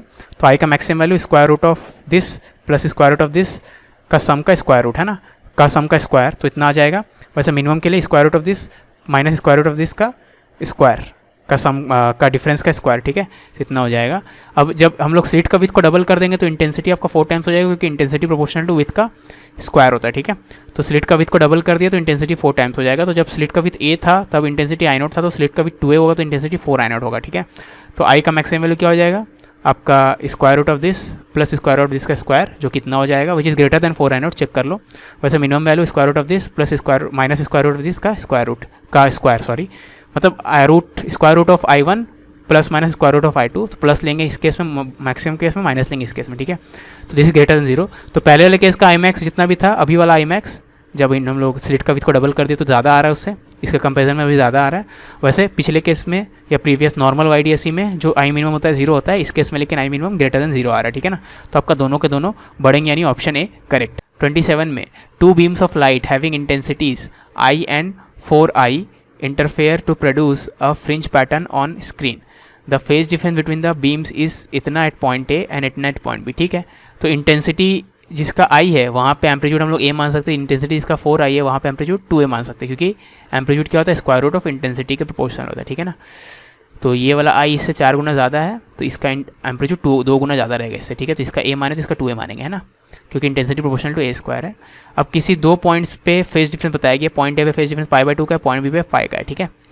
ओके, अगर π/2 का फेज डिफरेंस है A पे, तो एम्पलीट्यूड रिजल्टेंट एम्पलीट्यूड क्या हो जाएगा, 2 वेव्स कंबाइन कर रहे हैं, एक एम्पलीट्यूड A का 2A है, तो resultant amplitude at point A हो जाएगा आपका पहले वाले का स्क्वायर, दूसरे वाले का स्क्वायर, इसका स्क्वायर प्लस किसको भी पहले किसी को दूसरा बोलता है, 2 इंटू पहला इंटू दूसरा into cos of angle between them, वही फेस डिफरेंस होगा, ठीक है। तो इसको कैलकुलेट करेंगे तो √5 आ जाएगा, यानी इंटेंसिटी एट पॉइंट है, इसका स्क्वायर कर दो, इसके प्रोपोर्शनल रहेगा, तो यानी 5 टाइम्स I हो जाएगा, ठीक है ना, क्योंकि A है तब इंटेंसिटी I है, तो ये 5A स्क्वायर हो गया, A स्क्वायर मतलब इंटेंसिटी I, तो ये 5I हो गया, ठीक है ना। सिमिलरली पॉइंट B के लिए फेज डिफरेंस पाई का है, तो एम्पलीट्यूड एट पॉइंट B, अब पाई मतलब क्या, सब्ट्रैक्ट करना है सिंपली, तो सब्ट्रैक्ट कर देंगे, ठीक है। इस फॉर्मूला में पाई यहाँ पाई पुट कर दे, देख लेना, साइन माइनस हो जाएगा, तो ये ए इतना आ गया, तो ओरिजिनल एम्पलीट्यूड मतलब इसका एम्पलीट्यूड ही आ गया, और इसका एम्पलीट्यूड मतलब इंटेंसिटी क्या आई है, ठीक है, यानी इंटेंसिटी पॉइंट भी आई है ना।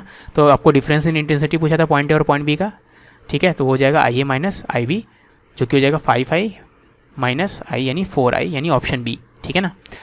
क्वेश्चन नंबर 28 में mixture of light consisting of 590 nanometre and unknown wavelength, तो 2 वेवलेंथ यूज़ किए हैं, यंग जबरदस्ती एक्सपेरिमेंट में यूज़ कर रहे, सेंटर ब्राइट दोनों का कोइंसाइड कर रहा है, ठीक है, अच्छी बात है, यानी सेंटर ब्राइट दोनों का कोइंसाइड कर रहा है ना।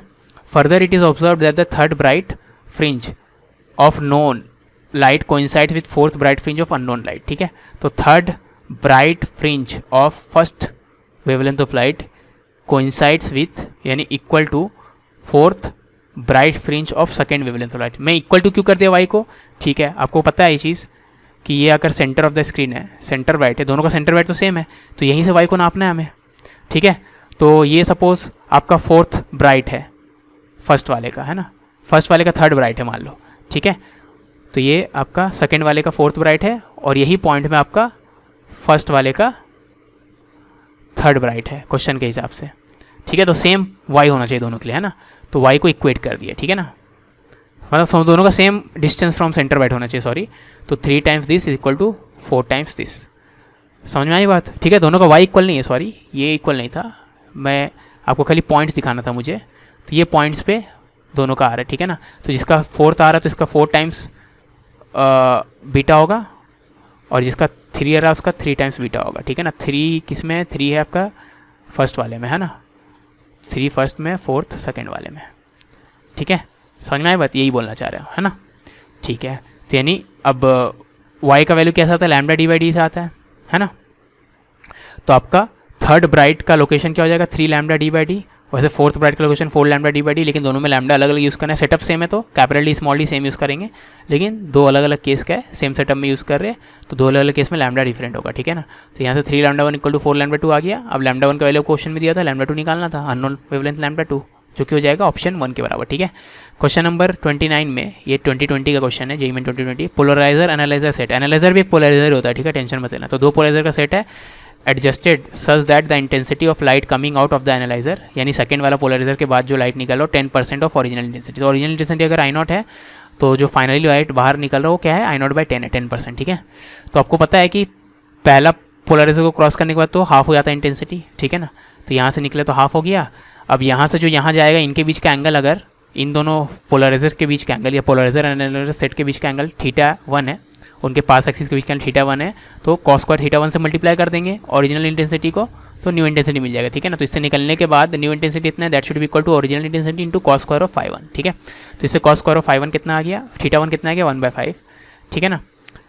अब आपको बोला गया है कि अगर आपको कितना रोटेट करना पड़ेगा सेकेंड वाले को ताकि आउटपुट इंटेंसिटी 0 हो जाए, ठीक है ना, यानी सेकेंड केस में आउटपुट ऑफ द एनालाइजर, यानी इससे निकलने के बाद इंटेंसिटी 0 है, ठीक है ना। 0 है मतलब क्या है, ये अभी तो यहाँ पे तो वही रहेगा, चाहे कैसा भी रखे हो आई नॉट, और यहाँ तो आई नॉट बाई 2 ही रहेगा, ठीक है, हमेशा हाफ रहता है पहले बार में, है ना।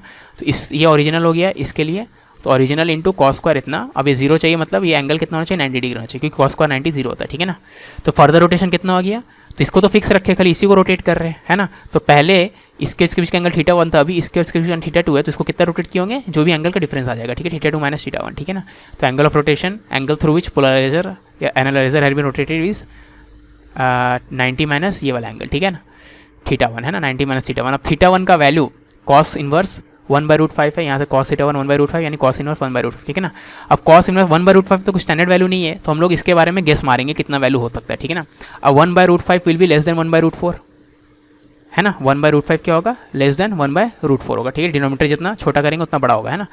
अब वैल्यू जितना छोटा होगा एंगल उतना बड़ा होगा, तो इस वाले वैल्यू का करस्पॉन्डिंग जो एंगल होगा, यानी cos inverse of this value should be greater than cos inverse of this value, ठीक है। जैसे 0 डिग्री के लिए cos इनवर्स 0 90 है और cos इनवर्स 1 0 है, ठीक है ना। तो वैल्यू जितना बड़ा होता है एंगल उतना छोटा होता है, ठीक है ना। तो cos में वैल्यू जितना बड़ा होगा एंगल उतना छोटा होगा, है ना। तो यहाँ पे वैल्यू जितना छोटा है एंगल उतना बड़ा है, सिमिलरली, ठीक है। तो इतना आ गया, है ना। अब ये 1/4 1/√4 ही क्यों लेते हैं, क्योंकि 1/√4 मतलब 1/2, और 1/2 एक स्टैंडर्ड वैल्यू है ना। 1/2 का cos इनवर्स कितना होता है 60 डिग्री होता है, ठीक है ना।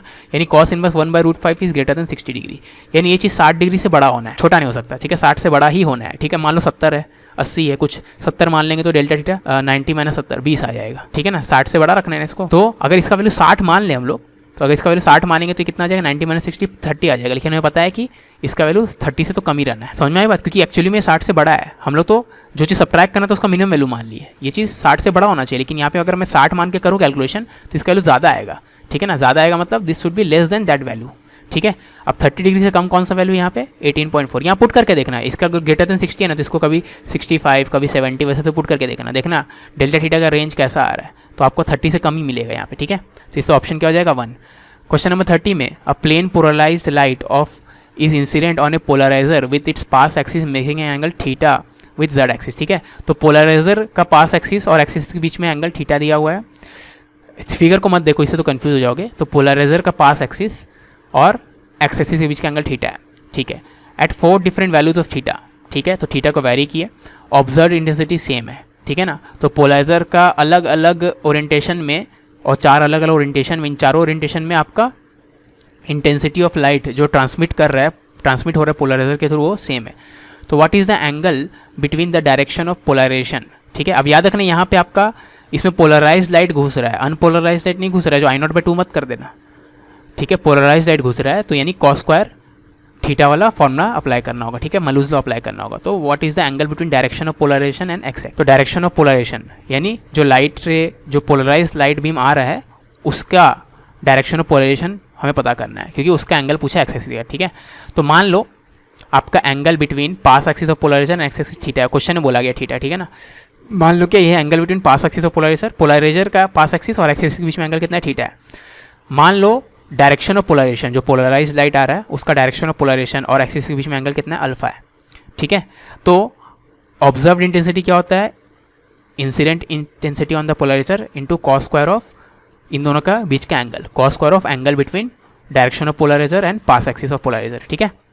Direction of polarization of light, polarize light जिस सेंस में डायरेक्शन है, पोलराइज लाइट का डायरेक्शन और पास एक्सिस ऑफ पोलराइजर के बीच का एंगल, ठीक है, जो कि हो जाएगा अल्फा माइनस थीटा, है ना, ठीक है। तो ये हो गया इतना। अब I observe is same for all 4 values of theta, question ने बोल दिया है, मैं नहीं बोल रहा हूँ। इसका मतलब है कि ये वाला चीज़ सबके लिए सेम आएगा। cos स्क्वायर अल्फा माइनस पहला वैल्यू ऑफ थीटा क्या 8 है, that should be equal to cos square alpha minus दूसरा वैल्यू ऑफ थीटा 38, फिर तीसरा वैल्यू ऑफ थीटा, चारों इक्वल होंगे, ठीक है।